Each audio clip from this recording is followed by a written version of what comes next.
Shot people up in India. It don't make no sense how the haters just be mad at you when we doing our work. See our blueprints all in Africa. Yeah, this Bible had to be told. Damn it, wherever we go, constantly reaching the fold, working in purple and gold. So we're saying bye now, but Lord we'll be back later. Black guy with the forces like with Darth Vader. All around the whole world like an equator. We taking over the world. All day when it comes to prophets, we don't play. Reaching Israelites in the four corners every day. Breaking soil, yeah, we're royal, and we teaching in His might. We don't fight for corners, but instead we're taking flights. We taking over the world. We taking over the world. We taking over the world. We taking over the world. We taking over the world. We taking over the world. We taking over the world. Just left the SB lines, now we popping down the gangway. 5 countries bound, yeah, we pulling in the same way. Ironic how they bought us, now they brought us to the same place. This ain't live wood, but reminds me of the same thing. Ain't this strange? We been up on it, I'm raving the moan, I'm not Benjamin, but I'm up in it. Got plenty of vengeance up on me, but you know we only about teaching repentance for interest. Gave them the business, got blood on my fringes. You know how we battle, not carnal but vicious. Remain on this mission while some lost the vision, cause we get it cracking, what's that? Let's get it. You are now flying. Drop the naked down on their asses. We official skippers say we out of bounds, but the rest of this place is whistle. God got me, I'm on fire. Take this fly for a drizzle. We go all around, miles from the crystal. Wake up, visual. We don't fizzle, we go. All day when it comes to prophets, we don't play. Reaching Israelites in the four corners every day. Breaking soil, yeah, we're royal, and we teaching in His might. We don't fight for corners, but instead we're taking flights. We taking over the world. We taking over the world. We taking over the world. We taking over the world. We taking over the world. We taking over the world. We taking over the world.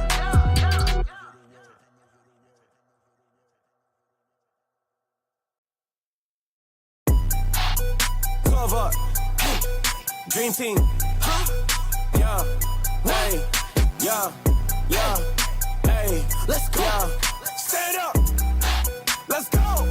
Hey, 12 on top. We got the streets on lock. My cage be out of the knock. They skimming, but I see the plots. Pushing the work. We working till 12 on the dot. ADL with a sign of my name. Yo, tell them boys that we ain't gonna stop. No breaks. 12 on top. We got the streets on lock. Let's go. Pull a priest up, then out of the knock. They skimming, but I see the plots. Hey, pushing the work. We working till 12 on the dot. ADL with a sign of my name. Yo, tell them boys that we ain't gonna stop. Aim for the top. Aim for the top till we get it. Hey, work can't flop. Who the hell thought we was kidding? Hey, they must have forgot. We ain't about to for the business. Hey, look at the clock. Let's go. Run 12 on top, then we win. You know we are hot. Coming through with purple linen. All in your block. Every corner we be and we been. Let's go. They want me to force it, they lying. I see the skin they be trying. They see the eyes, but I see the fakes. All of them boys be spying. Open my Bible, this bucket to flying. I gotta read it, that sound like a lie. I gotta save it, that come at a sign. They met his mouth in the eyes, get to flying. Get that boy right off the moon. Nick in the mystical. Let's go. Nick in the mystical boom. He bringing sense up the tune. 12 on top. We got the streets on lock. My cage be out of the knock. They skimming, but I see the plots. Pushing the work. We working till 12 on the dot. ADL with a sign of my name. Yo, tell them boys that we ain't gonna stop. No breaks. 12 on top. We got the streets on lock. Let's go. Pull a priest up, then out of the knock. They skimming, but I see the plots. Hey, pushing the work. We working till 12 on the dot. ADL with a sign of my name. Yo, tell them boys that we ain't gonna stop. Till it get sweet, till we pull up on the streets. We're getting cold. Gotta pull up with the heat. Spiritual army, about to pull up with a fleet. Heat, like a tsunami. Bring the water to the street. Marching like soldiers. Faces be hard like a rock. Purple and gold never stop. We put our step on the block. Buddy, I got the whole wall in the shock. We came together to flip. Pull a priest up on the op. All of they bodies gon' drop. 12 on top. We got the streets on lock. My cage be out of the knock. They skimming, but I see the plots. Pushing the work. We working till 12 on the dot. ADL with a sign of my name. Yo, tell them boys that we ain't gonna stop.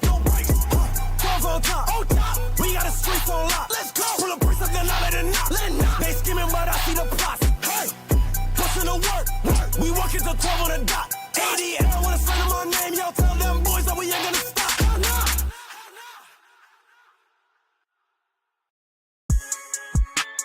Is you hot or cold, cause we on fire. Yeah, we back to set this thing on fire. Either you gon' ride it, you gon' ride it. Feel that fire, feel that. Is you hot or cold, cause we on fire. Yeah, we back to set this thing on fire. Either you gon' ride it, you gon' die. Feel that fire, feel that fire.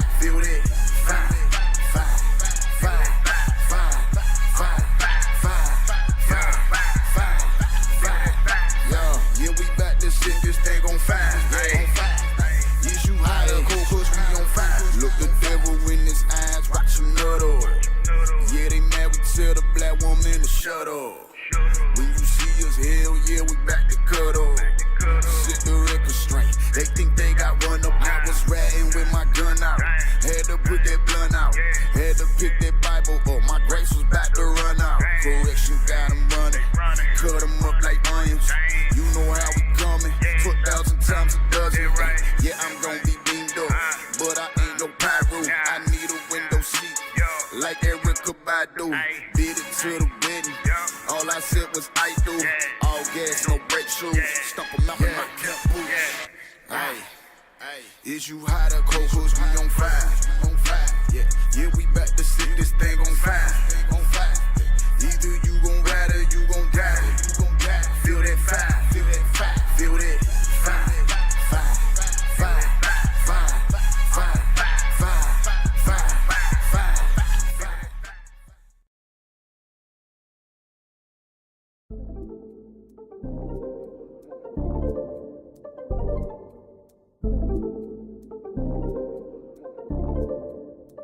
It's that time again. Yeah. Ya es la hora. You know, power hour. Ponle atención, class is in session. Tune in for an hour, maybe more, that's a blessing. Learn from the captains and the leadership. Flee from religion, cause them churches never teaching everything you learn for your benefit. Line upon line is a requisite. Never take a deficit, yeah. That mean you take a loss if you stray from the way. You get the understanding if you study every day. Apply what you learn and bless when you pray. There's one interpretation, man, it's say what it say. Ya venía el tiempo, entra para el templo. Aprende del maestro con talento. La Biblia es el centro, usando a Israel como instrumento. No te pierdas en doctrina como viento. Estudia y ora y aplica. Tiempo para Dios, ven, hace una cita. Escritura dinamita, morenos y hispanos israelitas. Oye cómo explica Israel unido en Cristo para la vida, nunca se divida. Tune in, it's the power hour. Learn your family history, don't be a coward. Yeah. Tune in, it's the power hour. I said learn your family history, don't be a coward.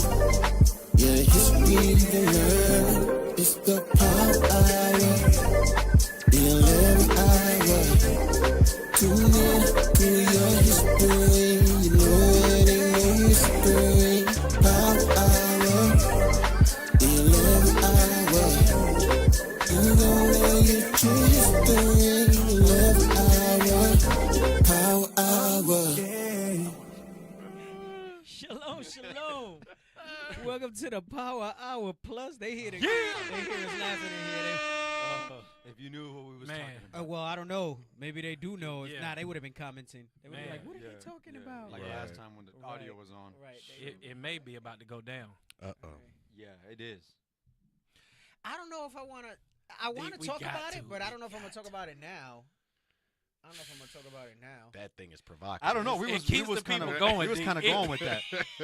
We was going with that. Very low mics. Is it just? Do you guys hear us low? Someone said very low mics. Dang, I feel like we turned up in here. Right. What do you mean, Prisoners Court? Last week it was live too. Yep. People kept asking if it was live. They thought it was a replay. Wow. Y'all haven't seen every episode, so even if it was a replay, y'all should have been watching. Right. Yeah, bring it out, D. Y'all should have been watching. I know last week's episode, the views is kind of low too. Dang. I thought it was a pretty good episode. Yeah. Like when they real good, we usually get 4,000 or 5,000 after views. Mm-hmm. It's sitting under 3, I think, last time I checked. They thought it was a replay. 2.9. I mean, it was pretty high for a replay, but still. They be watching Family Guy over and over again, Boondocks. Come on now. Yep. A few people said the mic sound kind of low. I don't know. Crazy word. Maybe refresh. Yeah. Oh, he said it was her volume. Claude have mercy. Princess Anaya, check your volume then. See, they be trying to get us in trouble. Right. The volume. No, hey, that's why I asked. I did not jump on IT. Mm-hmm. That's why I asked. Let us know where you from in the comments. Right it now. says live, but really a rerun. No, this ain't a rerun. What you talking about? Wait, what's today's date? Stop spreading confusion. If it says live on there, then it's live. What's today's date?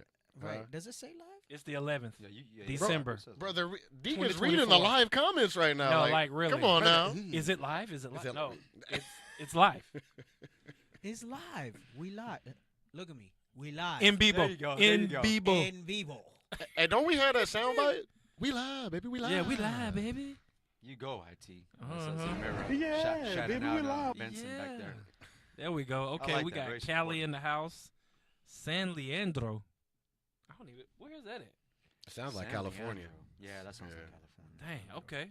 We got Gastonia, AZ, Memphis. Oh, Memphis. Belize City. Shout out to Belize. Yeah, not Belize Navidad either. Shout out to Smokies by the seaside. Smoky by the seaside. Ooh. Man, Best fried fish I've ever had. That's it. Smokies in Belize. We got the NO. Who else? Georgia. Okay. Georgia. Connecticut, Florida. The land down under. Down under. Hey, ain't that a What that song? mean? I wanna go to the land down under. Yeah. It's like an 80s Yeah. song, right? Man, that remind me of Crocodile Dundee. That's it. But Australia. you know, like, so if it's not OR music, and I can only listen to so much rap, so I can't listen to OR music that much. Right. candidly. Huge. I'll tell you right now, candidly, like OR's like Yeah. Death Row Records. Right. Oh, damn. Yeah, that's So, true. That's true. I listen to 80s music to like try to, because I can't listen to anything new, bro. It's just such trash, bro. Right. Like, I don't even know what's new music, to be honest with you. Like, I don't know what's new.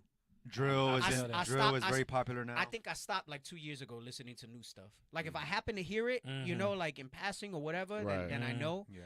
But like as a playlist, I used to do like whatever's like top hits to try to hear what's new. I can't, bro. It's just, if it's not trash, it's the most lewd, wicked stuff I've ever heard. That zeitgeist. Definitely. Especially coming from our people. I can't do it. Claude have mercy. So, and then like the OR songs that I do bump, like, you know, It's like the same ones. yeah, because Yeah. I'm just like, Yeah. I can't, bro. I can't with all the rap music, man. It's too much. Yeah, it's true. It's just like I've it's, been on the it's- same it's- thing. It's way too much. Like where's everybody else? Right. R&B. You know, they got Right. some Where's things some, cooking. bro? Where's some pop? Yo, pop. No, Pop is. No, hold on. I think MJ Brew Brew made it. He Pop- got something in the cooking. Pop be pop for a reason, bro. Right. Yeah. He You know got what it. I'm He got his Bruno Mars coming. Yeah. Look, you see it. Look, you see. Yeah. Yeah, but I can't. You know, even back in the day when you bought an album, you only bought it for like 3 songs. Right. Maybe if it was hot, it had like half of it was good. Right. But like the whole albums are never dope. It was very rare. I think Tupac had an album I was rocking all the way through. Yeah. Yeah. No, Tupac was I think different. Nice and Smooth Yeah. had one that I'm aging myself. Right? Do you know who Nice and Smooth? Do you know Yeah. who Nice and Smooth is? I don't. Yeah. You know. You would, but you're like Don't not ask too me. far for me in age. No, both of you are babies. That's why you don't Damn. know Yeah. Nice and He Smooth. said, "Don't ask me." Well, you don't remember that most famous joint you got in. What? Nice and smooth is funky, oh so hip. Yeah, like yeah, yeah. junkies. Yeah. And that sounds Oh, familiar. I God. think I heard that in a movie or something. Is, See, and that's bad. Oh, man. But Nice and Smooth had Flow to it. Nice and Smooth. They were nice and smooth. Right. Right. They were nice and smooth. Yeah. I remember I used to go to Fordham Road, buy the little tapes, the bootleg Mm-hmm. from the African dude. Mm. Yeah, he would have the bootleg cassette tapes and then the oils right next to Dang. it. Red Yep. Hot Chili Peppers. Yep. somebody said. So We got like Yeah. what, one rock album, I think. we got 2 rock albums. Right, we need more wine and chill. Right, we need wine and chill music. We need. Some jazz. Jazz Oh is cool my too. God. Like that's one of my Jazz is defaults. excellent. That's my me too. Bro, I love When I saxophone. studied, Yeah. love it. And you know what? Here's what's crazy. We got people who can play instruments. You don't even need, because jazz usually don't have lyrics. A lot of it, it's just Right. music. We could just throw some instrumentals out. I mean, Yeah. we did I do know it. it won't sell like that, but like the albums don't sell like people think they sell anyway. It's more just to We did one of those. it's more just to continue to fund projects and stuff like that, you know? Yeah. We got one of those on OR. Right. We got one. No, a one-off album on rock, a one-off album on the jazz one. I was saying on soul. Like, yeah, we do have, but what do we really have? Right. Rap. What do we really We have? rap. Definitely have rap. Right. Yeah. Yeah, man. Hey, Latin jazz.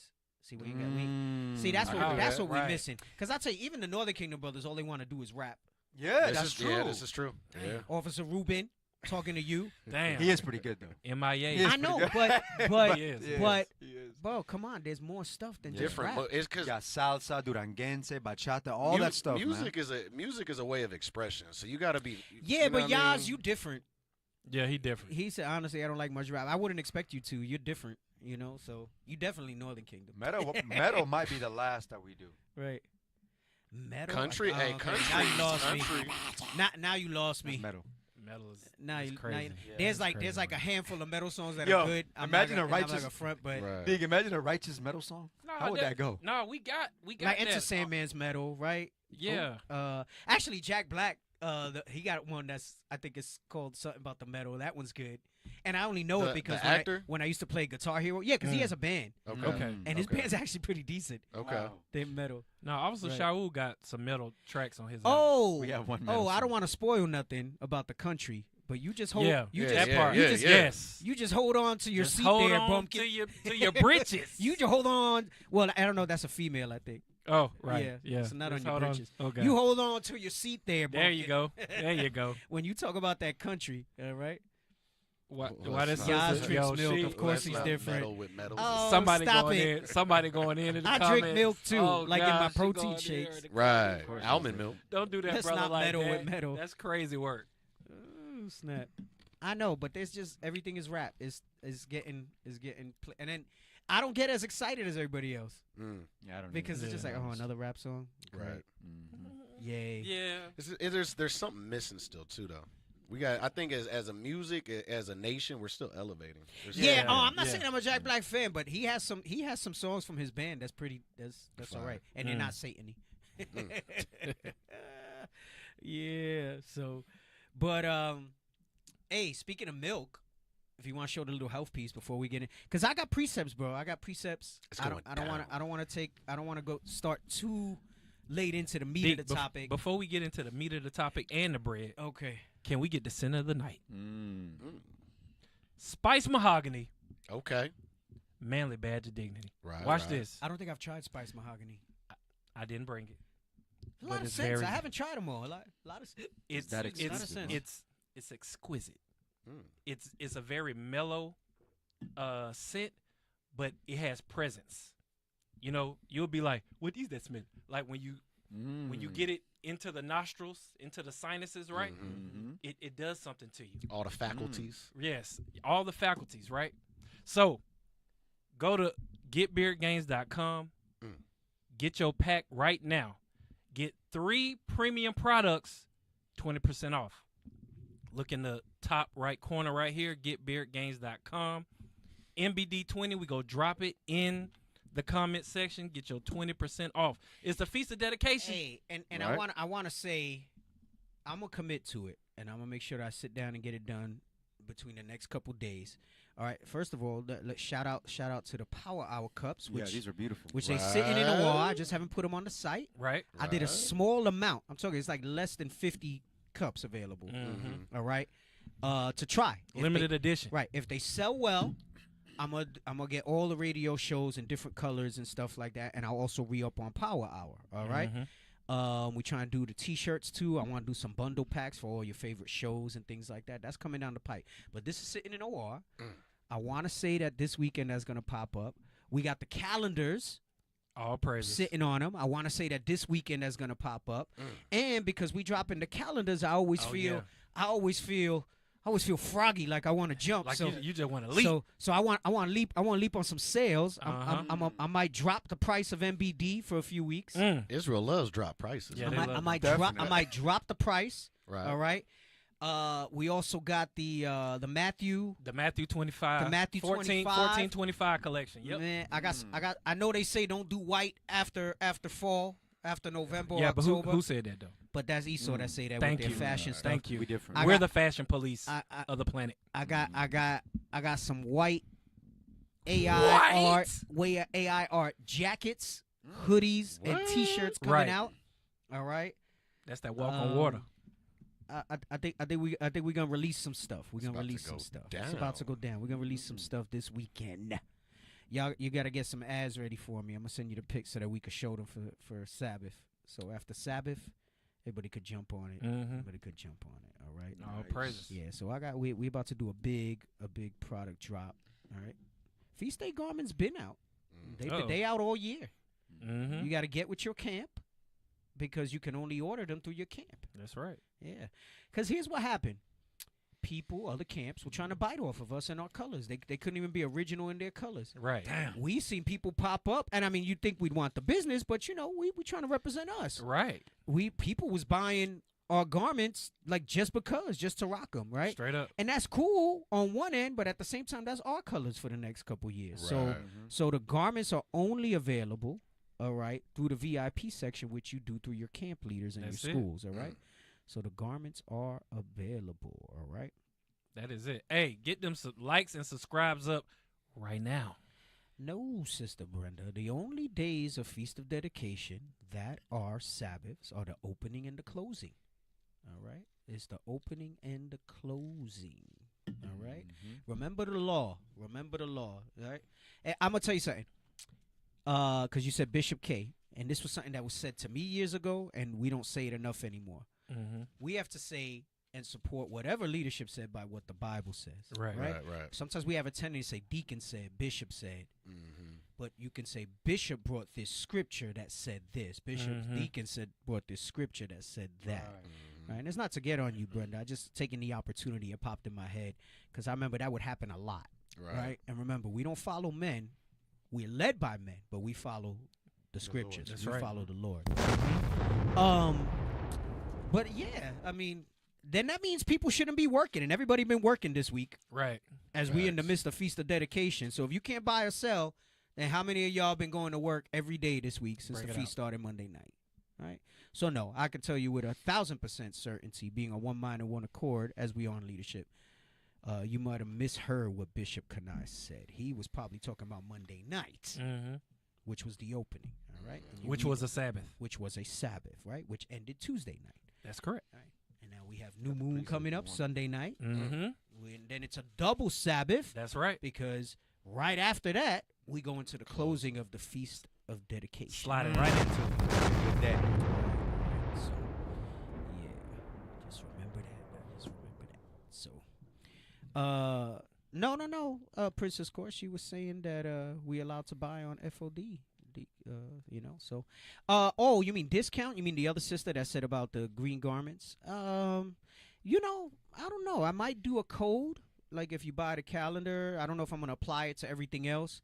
So I'm not sure how I'm going to do it because you guys don't do well with codes. NBD right. NBD's been what? You got to buy 3 though, right? It's 3. 20. Okay. So maybe what I'm going to do is I'm going to pause that code. And I might do a code that goes with the calendar where you'll get like a total off your whole order. Okay. And if you happen to order garments, then maybe I include that. I don't know. I gotta see. Right. Exactly. Oh, all right. Shout out to my wife real quick. She just sent me a text. She said, put a note out to the sisters. I guess it's not just here because she be seeing y'all post stuff. Fringe your garments, sister, and not the clothing you wear under it. Story time. Let me tell you a little story. Tell us. Tell you a little story. Kind of dealing with the undergarment. It's a little in reverse. Not exactly like this, but it reminded me of this, right? But first of all, fringe your garments, sister, not under, right? So I guess sisters is rocking around. They might be on Insta. Because I don't think I would allow that here for too long if it was caught. But I guess she's seeing sisters online that they're wearing the green garment without fringes. All right. You need some milk. My first Passover. 2000, was it 2009? 2009, I think, because I think I repented in 2008. Started to repent in 2008. 2009, my first Passover. I go to the Passover. We had our first garments, which were horrible, by the way, in hindsight. Like, when I had them, they were the dopest thing ever. But in hindsight, they were the most, they were the prototype. and my clothes under didn't have fringes. And Okay, Deacon Lava okay. had to see it at the time, and that was yeah, you mentioned that before. I believe he was made a deacon that Passover. I saw the deacons get raised up. They weren't deacons when I first came in. I saw them get raised up. I believe he was made a deacon that Passover, if I'm not mistaken. Anyway, he got on me and cut me all up because I was like, but I'm wearing fringes. He was like, yeah, but what happens when you take your garment off to drive home or whatever and this and that? I was like, damn. So it's in reverse. I have my outer on, but not my under, right? So, you know, because for us with the men, right, it's more of an overgarment, right? Right. Now with the sisters, I understand you're not gonna have fringes on your drawers. We designed the dress so that you don't have to Wear know, something. Yeah. right. The Sabbath dress you do obviously. So you know, but anyway, point being, it was on their outer garment. You know, put your fringes on your dress. All right, put your fringes on your dress. Deacon Baptist Black is asking, isn't that a triple Sabbath? Nope. It would not be a triple Sabbath. Hell no. Because Sabbath is Friday night to Saturday night. And when does the new moon start? Sunday night. Sunday night. So you have Saturday night to Sunday night. That is a regular day. Yes. That is a regular day. All right. So, all right. Yep. You have to go to your local leadership to buy the garments, right? You have to go to your local leadership to get. And they've been in stock. They've been in stock since I know we were a little behind on certain sizes. I want to say probably since July. We've had all the sizes available. So they've been in stock. All right. Go to your local leadership to get your garments. Those are VIP exclusive garments. All right.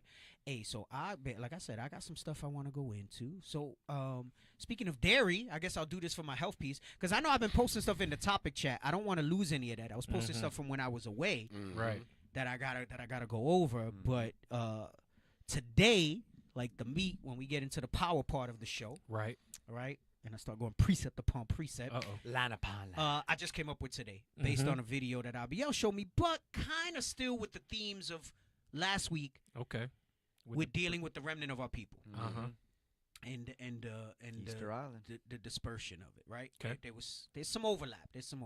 All right, but we're gonna go over this for our health piece today. All right, now the guy we're gonna show, his name is Alan Aragorn. He's a respected researcher in the health and nutrition field. All right, the guy knows how to interpret research. All right, and he knows how to do it in a way that's really simple for people to understand, as far as that goes. Okay. Some people say, I know when the whole macros thing came out, he was one of the forerunners with it. There was a few people that kind of mentioned it at the time. I don't know if he was the main guy who mentioned it, but even that gets misconstrued because, you know, you can follow your macros, but you should be eating still a healthy diet. We've gone over that. Yep. Like we showed the Twinkie guy, we showed the McDonald's guy, and you can lose the weight that way, and your health markers are good, but it's not a way to live a sustainable lifestyle, right? At the end of the day, the macros should be mostly whole food, get your fiber, everything else. Of good substance. But you don't feel crazy if you don't. Right. And you fit it in with some other stuff, right? You know, should that be how you eat all the time? No, but let's, for the dairy zealots, because you got all these dairy zealots that have demonized milk and all this other stuff. All right, everybody got the milk, but you're still 100 pounds overweight, Right. or 50 or 20 or whatever. You're still overweight, but you're bitching about milk. Oh, You're shit. still. No, you can say bitching, right? You can say bitching. Yeah, it's the power hour. Right. Come on now. Yeah. We the late show. We the late show. Plus. Right? but you're still bitching about milk. Here's the thing. Here's my gripe with all you people that demonize foods. You're not healthy, most of you. Man. Right. You know what's gonna make you healthy? Oh, and then I'm going on my rant. I'm going on my health. Go rant. ahead. Do your Let's get rant, it. rant Let's get it. tangent. Remind me to talk about Ozempic for a second. Ozempic. Okay. All right. Got it. So y'all raving about milk and processed foods and everything else. Listen, all your and don't do it if you don't want to do it. But stop trying to get everybody on your bandwagon when you still drink alcohol, you still eat like crap, you're still overweight, you still don't exercise, you still don't sleep right. Everything else is jacked up, and you want to talk to me that it must be the milk. Dang. Yo, Go that way. Jaws is winning right now. He's like, thank Go you, Deacon. that way. Bring it out. Stop it. You're telling me that some vegan cheese with all types of mishmash It's stuff not. is better? No, Right, it's not. It's You're not. telling me all these other products is better? Guess what? Our forefathers drank milk or cow pus, if you want to call it cow pus. Right. It's true. They used it. They made cheese. They made all that stuff. Butter. Butter was a big one. Butter. Because I'm from New York. I say butter. Butter. All right. B-U-T-T-A. Butter. All right. Get out of here with all your nonsense. Oh, my gosh. I couldn't do life without cheese. And I'm not talking about your lactose, because then people start giving excuses. You feel Right. cut. Yeah, Right. but what about your life? That's a real thing. If you're lactose intolerant, guess what? They got lactate. This is true, and it's good. Oh, lactate. Right. It's It's good. They got Lactate lactate. is fire. Get out of here with all that stuff. All right? I just can't. I just can't. And now, let me tell you something else. Right? And now I'll just tell you something else. Okay? Right. And that's goat's milk. That's it. No, but you know Right, what, Helez? right. Somebody going to say, but that's goat milk. But they're not going to talk about where the calf milk that was used also. Right. He needs some milk. Which is a cow. You lactose intolerant. That's some who did sin. Right. That's some who did sin. Get out of here with that nonsense, all right? Right. Leave me and my ice cream alone. There you go. For real. Ben and Jerry. What's the one? Wait, no. What's the run Cold I Stone. got on recently? Cold Stone fire, too. Nah. Haagen-Dazs got. I think it's bourbon praline. Oh, not the bourbon praline. It's got bourbon in it? It got bourbon in it. What? Oh, You be That seeing sounds real spaceships gosh. on Bankhead. That bourbon praline, and then my all-time favorite. I don't eat it because it's just all the time because it's just calorie laden. Half baked by Ben and Jerry. That is fire. I don't even know what that is. It's got the brownies in it. Uh-huh. With a little bit of chocolate chip Bro, cookie you in just it. like Wait, you hold just on. kind of Just a You little- jacking it up. hold on. Okay, Wait. come on, my Okay, bad, let me put fall us back. on game. I think it's like a sweet cream or vanilla base. Right. It has a chocolate swirl. Let Yeah. it cook. It got brownie chunks. Right. It got cookie dough chunks. Uh-huh. All right.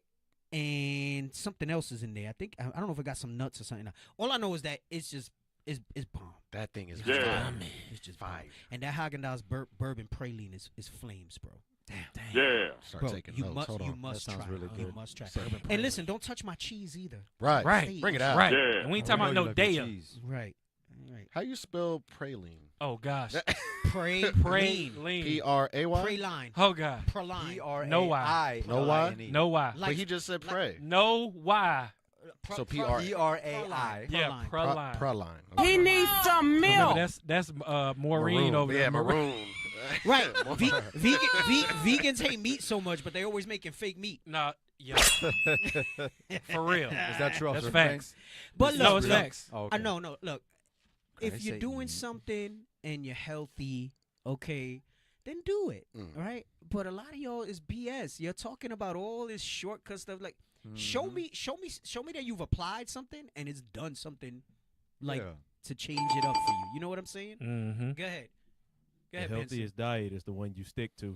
That's right. The healthiest I one love is You that see that? I love You see that how quote he so just much. came from downtown with that? Yeah. But that was profound. It Oh, was. Gelato in general is bomb. Let me Yeah, tell you. gelato. I had some Gelato. fire gelato in Chile. It's not Parlene. Stop it. I had some fire gelato in Chile. Gelato's Dang. yogurt? What was that at? Gelato is like a It's creamier, like a softer ice cream. Yeah, it's like So whipped. it's still Very- ice It's cream. ice cream, but it's like creamier and softer. So you have to level up to have gelato.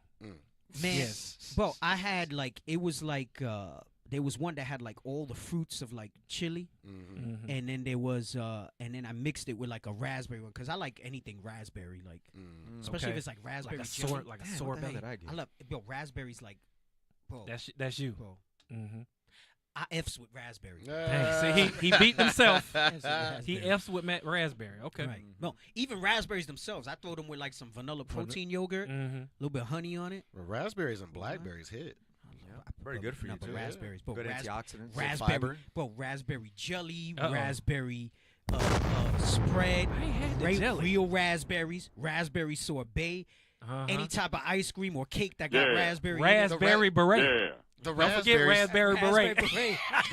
Even the song is The fire. raspberry bro. beret. That's Prince. Even the raspberry Dang. beret song. The raspberries taste like raspberries. Hey, I'm telling you that bourbon praline. I mean, if you like the little taste, because it don't taste like a straight. I like bourbon, like that's one of my favorite drinks. But it's just delicious. It's just rum raisin's pretty fire too. I do like rum raisins. Yeah. It's got raisins in it? No. It just got pralines. Pralines, some of my favorite nuts. Pralines. What's the other one? Pecans I like. And cashews. Those are like my top. Cashews. Yeah. I ate some of those earlier. Yeah, cashews. Anyway, let's play the video about dairy. All right, let's play the video about dairy. The question is, does the anti-dairy movement have scientific backing? So the answer is a little bit complicated, but I'll start with this. Dairy encompasses a diverse set of foods with a diverse set of effects. For example, butter is a dairy food, and its effects are distinctly different from something like Greek yogurt. With that aside, I want to point you to an umbrella review by Zhang and colleagues who took a look at multiple health outcomes as a result of dairy, and overall, they found that dairy does more good than it does harm to human health. And in fact, dairy was found to lower the risk for colorectal cancer, cardiovascular disease, obesity, and osteoporosis. But that's not too surprising since dairy is probably the best. Oh my gosh. Fumble. Now you gotta go back like 20 Fumbled seconds. They there taking notes. Oh snap. God. I'm Get the goods. I'm gonna defend against the dairy does more good for health than anything that you might think is bad for it. He says it reduces colorectal cancer, osteoporosis, obesity, cardiovascular disease. That was shocking. Because and what it doesn't talk about is the mechanisms behind it and why. It's not that there's necessarily maybe anything particularly magical about it, but people who have dairy, it's filling, it's high in protein, it's typically low in carbs. It's talking about pure dairy, not something that has dairy in it. Like ice cream has a lot of sugar with it. Right. So even though technically it's dairy, that's why he says the answer is complicated. Right. Butter, right? It's a lot of fat in it, so it's high calories. 1 tablespoon of butter is a pretty decent amount of calories, right? I think it's like 14 grams of fat or 11 or something like that. So when you look at it as far as that goes, it's gonna add. If it's outside your caloric expenditure, it's gonna be jacked up for you. That's right? why it's complicated. That's why it's complicated. But in general, it's extremely healthy, high in protein, which is more satiating, right? So you have more satiety, meaning you feel fuller, right? Which will prevent you from overeating, right? Okay, go back. And go. With a diverse set of effects. For example, butter is a dairy food, and its effects are distinctly different from something like Greek yogurt. With that aside, I want to point you to an umbrella review by Zhang and colleagues who took a look at multiple health outcomes as a result of dairy, and overall, they found that dairy does more good than it does harm to human health. And in fact, dairy was found to lower the risk for colorectal cancer, cardiovascular disease, obesity, and osteoporosis. But that's not too surprising since dairy is probably the best one-stop shop that we know of in nature for bone building and muscle building nutrition all in one package. The main problems with dairy is that a large proportion of the population is lactose intolerant. In other words, they simply don't have the enzymatic machinery to break down lactose and properly digest it. So individuals with lactose intolerance would need to either find lactose-free versions of the dairy products they like or keep their portions down to where they only get a maximum of about 12 grams of lactose in a single serving, and preferably that would be consumed with other food groups to minimize the potential for GI distress. The good news is that foods like cheese and most yogurts are low lactose foods. Cheese has pretty much a negligible to nil amount of lactose in it. Another issue with dairy is that some people have milk allergies where they just simply have to avoid it on that basis. But for people who can tolerate dairy and who can get around it by using either lactose-free foods or lower doses of dairy at a time, then it is a net positive for human health. So there's that. And you could come up with all your non-qualified Instagram posts, and because it's gross, because it's this, because it's that. All right, it's good for you. It's good for you. Right. And we know that because why? You see, throughout history, our forefathers dealt with it.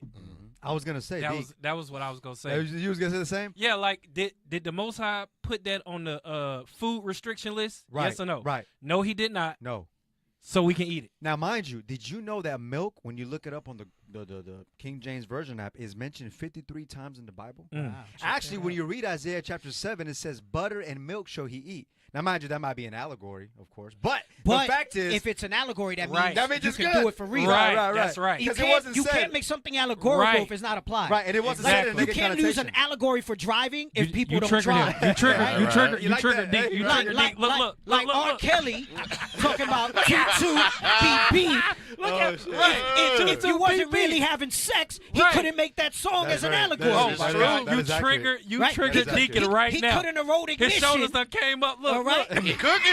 He But cooking. niggas, I mean, niggas, people. So no, though it may be allegorical, Yeah. allegory is based on something and there's a real application. That's right. See, and if I That's bring facts. it down for the Jake mindset, Right. that's why I used ignition. Break it down. The whole song ignition, Fire. he talking about a car. Right. Yes. But Or what is he he? really talking about? What really is he talking about? Now, Deacon, I gotta say this. Watch this, Isaiah 7 and verse 15. Watch the ending of it. Butter and honey shall he eat, that he may know to refuse the evil and choose the good. Oh, you about? and Wait, choose. are you about to go there? Are you about to go No, there? you go there. You go Are there. you about to go there? He's calling the butter and honey allegorically good. Allegorically good. It's allegorically good. To consume. Right. So just like it's good for you to consume for your body, Uh-huh. the butter and milk, Right. Bring it out. okay, Mhm. of the word of the Bible is good for you. Uh-huh. So he's telling you that butter, dairy is good. Send me to the land Right. of milk and honey. All right? That's it. Bring it out. That's fire. That's it. Man, people be out here. When his shoulders start to rise up, that's Gave me when you knew Bible. he was Yep. he was I on felt one. that. You felt the energy. It got hot. Butter and honey. He slapped you like 8 times. You was just- But the honey zealots will be Uh-oh. all about the honey. right. Yeah, the honey's good for you. The honey's this. But what did it say? Read it again. It says in Isaiah chapter 7 and verse 15, butter and honey shall he eat. Oh, because you got one side that'll say, yeah, of course honey's good. But what about that butter? What about that butter? Buttermilk biscuits. That No, butter? no. I can't keep doing all this. Then I can't get to everything else. That butter? Save it. We're gonna. What's the other one? Buttermilk biscuits. Biscuits. Buttermilk biscuits. Now. Oh man. What's this? Right, and moderation is what? Don't be a fat ass. Right. Bring it up. Moderation goes into calories because some of y'all don't know what moderation is. DC's We truth. using the word moderation, and we know what moderation means, but we don't know what it means when it applies to food. That man. When I eat, it's hard for me to stop. Right. Yeah, that'll do it. Right. Right.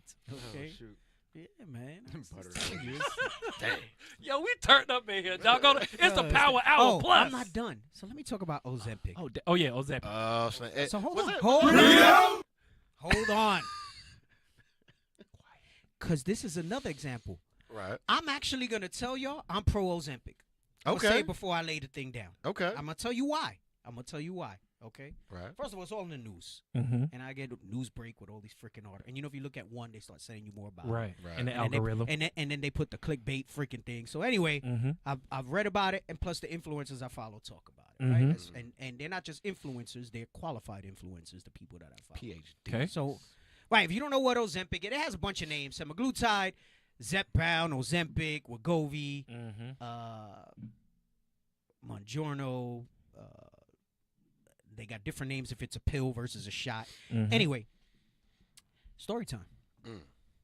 Got an overweight sister. I'm not gonna say from what camp or whatever. 'Cause many camps. I knew he was gonna say that. I was waiting for it. Every camp. It's every camp. Does it matter? Right. Right. It's every camp. Damn, All right. that was a real PC answer. So, we so gonna hold go- on. we gonna So get it hold right on. I started with the milk, Mm-hmm. and I think I made the milk make sense, right? It makes It sense. makes sense. You're It makes sense. demonizing the milk, but everything else you're out of shape. Right. Right. Okay. All right.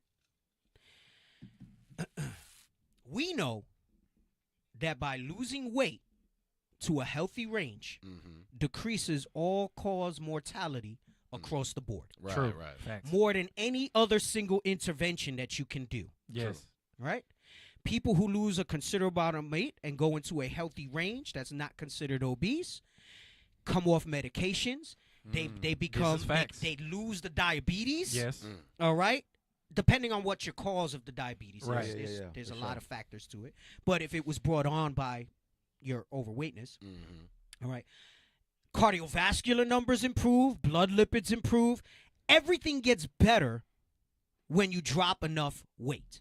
All right? Yes. Everything gets better. To a healthy range. Because you can go too low and you could be unhealthy. Why you?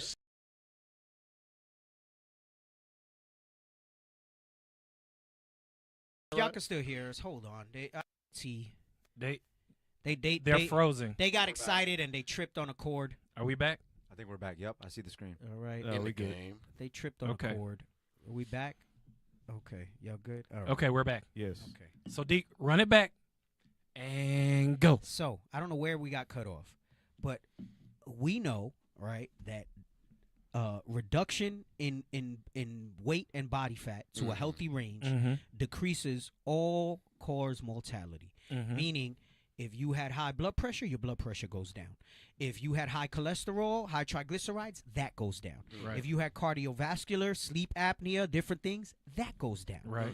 If you had diabetes type 2 that was onset because of your weight gain, that goes away. Right. Right. Whatever you can think of, all right, decreasing your weight to a healthy range makes you better, which is why the guy can lose weight on Twinkies and have better blood work than somebody that's eating a healthy diet and is overweight. Right. Now, got a sister, overweight. In a camp. Goes in a camp, which could be any camp in IUIC. All right. And she comes for counsel. And she struggled for years with her weight. And by I say struggle, I don't think anybody's noticed her ever lose any appreciable weight, which means she's bullshitting, to be candid. All right. It's the tough love because I'm sorry, you know, you didn't get like that by accident and you don't stay like that by accident. Right. And maybe you lack the willpower. Maybe when you get that fat, there's things going on. Your chemistry changes in your brain, which is why food becomes comfort and so easy to overeat and things like that. So which they found out, which is part of the reason why they think these drugs that they've invented, which is a peptide. I know we hear drugs. It's a naturally occurring peptide that's in the body. But becomes down-regulated as you become obese. All right, and that's oversimplifying what semaglutide is, but to understand it better, they've mimicked this thing just like insulin, right? And I'm going to use insulin because anybody who's diabetic will not demonize the insulin because they know they need it to live. But before you demonize something like the semaglutide, all right, and listen, anything I say to you, I'm not a doctor, all right? I just read stuff or whatever. Don't say, Deacon said go do this. When I'm done at the end of this, I'm actually going to tell you, make sure you do it under medical advice. Right. All right? Because I'm recommending, if you've struggled with obesity, that you at least go get a consult. Yeah. And at least explore it rather than just say, I'm not going to mess with it. All right? Based on whatever clickbait stuff you might have seen in the news. Now, run this back. So I'm what I'm saying is that I acknowledge that there are some things that change in your hormones when you become obese and you're morbidly obese for a long time that do make it harder. Now, can you do it without it? Yes, because there's been plenty of people that have. But what I'm saying is that if you have it and you struggle and you're basically dying the longer you carry that weight, you're just dying, right? Literally. You're dying. Or you're going to die because you're not going to live long with that weight. You're going to get all types of issues. This sister, another sister told her, well, if it's destroying your life so much and you're tired of being overweight and nothing you've done is work, she goes, have you thought about taking the shot? Yeah, but I'm worried about side effects. Let me tell you something. The side effects from you being morbidly obese, overweight, from being a big back perpetually, having an extra size, from being a perpetual big back, and the damage that's doing to your organs and your system, right, is far worse than any for- potential side Oh, effect. God. Potential, because you might not get them, that you're gonna get from that shot. Yeah, with them Worried extra about the size. wrong size. The wrong size. There's a reason that stuff is booming because it's helping people and it's changing their lives. Yeah. Just like any medicine, there's side effects. I had to take pharmacology when I went back to school. Right? It wasn't years. It was one semester, but they teach you foundational stuff.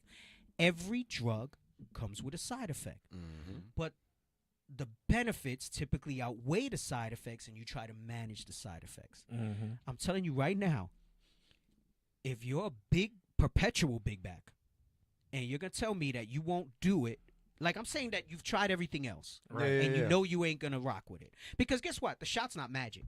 You still got to eat at a caloric deficit. Maintain you it. still got to exercise, because they're saying people are doing it and not exercising, and they lose all their muscle. So everything else that I've been saying goes with that as an adjunct, right? But if it helps you create, because guess what? To come off it, they're saying, well, people rebound. Well, because you didn't pick up good habits. Right. This is your chance to change your lifestyle. But if you're a perpetual big back, and you're going to tell me that you're worried about what the shot can do to you versus the worry that you don't have for the pressing on the organs. Well, in the background, can you look for that short where I showed what the visceral fat does to your organs? And then I think there might have been one that you could search online that shows like a DEXA scan of what all the fat looks like as it's squeezing your organs, like a radiography image, right? That talks about that. Adiposity, is that what they call it now? Adiposity-based chronic disease. Right, all the nice words to just say that you're a fat back. You fat. That's it. Big back, big back, big back, big back. That's it. But so the same way that you're going to tell me that milk is the problem, right? But everything else you do in your whole lifestyle is not a healthy one, right? I'm saying the same thing when it comes to the shot thing. All right, you're going to swear it off. You're going to demonize it. I'm not saying go out and take it. I'm saying go get a consult. At least consider it. And I guarantee you, some of you fatbacks that are severely obese, maybe there's a way for you to get it. All right, like if you meet the criteria to do it. So, I'm just saying, right? Oh, so gosh. versus this, you're telling me that the potential side effect that this is better, that this is better for you. Right. Go ahead, show this.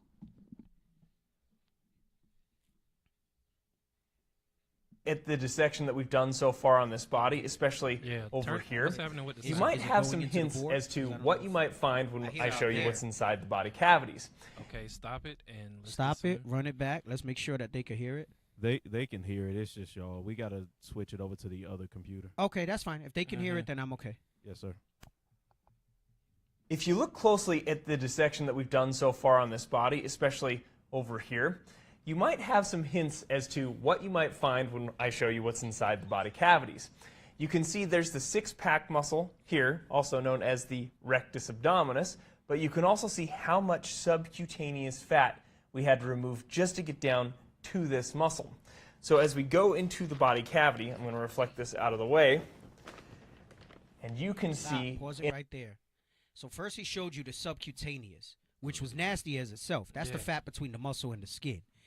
Then he shows you now when you get into the organs. And you're going to tell me that this is healthier than you trying an intervention that can help you save your life? Your fat is a side effect. Right. Your fat is the side effect. And it's causing all types of issues in your body. Go ahead. An incredible amount of visceral fat. Subcutaneous fat is the fat that's directly under the skin. But visceral means pertaining to internal organs. So this is the fat that surrounds the organs.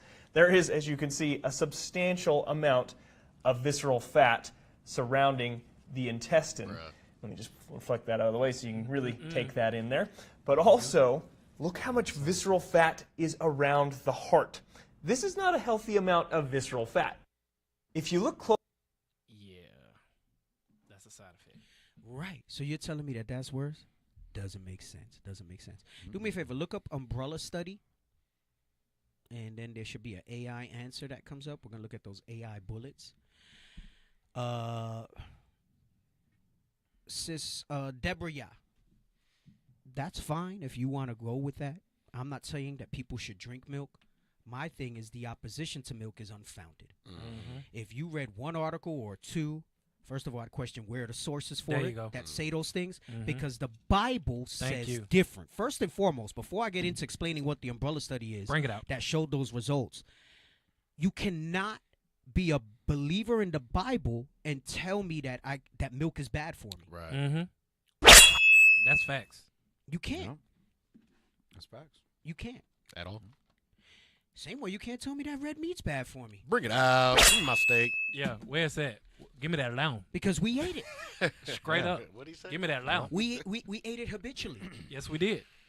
Matter of fact, every time we went to go do a sacrifice, some lamb was a bullet was on the chopping block. Now, it doesn't invalidate what we read in Sirach, That right? part. That a little is sufficient for a man well nourished. And I've explained that ad hominem, meaning over and over and over again, at length. Right? When it says well nourished, it means that you follow a primarily whole food, minimally processed type of diet. You get all your food groups, right? Exercise. You keep your protein high because we know that promotes longevity, right? The 4 pillars of health, right? The scriptures, feed your spiritual body, sleep, and good sleep patterns and regulations, Good right? sleep. Exercise, meaningful exercise, not what you think is exercise, okay? And anything's better than 0, but you got to get to a point where it's impactful, right? And then your diet. And then your diet has all these factors in it. So you can post whatever article you want to post. You could put whatever is out there. First and foremost, if I stand on Bible, Bible's going to say what Bible say. You got a scripture you want to bring up? Do you mind if I read it for you? Go ahead. The book of Sirach, chapter 39 and verse 25. Bring it out. For the good are good things created from the beginning, so evil things for sinners. The principal things for the whole use of man's life Bring it out. are water, fire, iron, and salt, flour of wheat, Here we go. honey, milk. Oh, mercy. Oh, my God. Wait, go back. Because it said flour of wheat. Yes. You got this whole movement that's No saying carbs. don't eat wheat. Yeah. Right, yeah. right. That carbs are bad for you. Gluten-free. Right. Right. Gluten-free. That's the Gluten free. Now, celiac is a real thing. It is. I was misdiagnosed with it for a few years. Okay, Did at you one like point. that? And there are some, it's just like lactose is a real thing.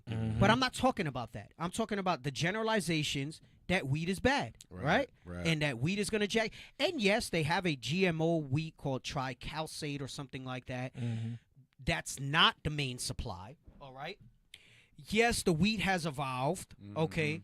But remember, the earth should not yield for strength. Right. And in one of all things means in one of all things. That means even when you get your seeds that you want to grow, if you say the answers to grow your own food, are there benefits to that? Should we aspire to things like that? Absolutely. But guess where you're getting the seeds to start from? Right. That part. They ain't no original seeds from when the forefathers had seeds that we're going to get a hold of. GMO.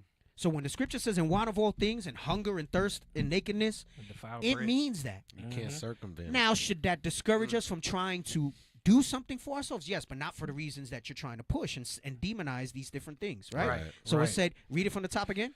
For the good are good things created from the beginning, so evil things for sinners. The principal things for the whole use of man. The principal things for the whole use of man are what? Man's life are water, fire, iron, and salt.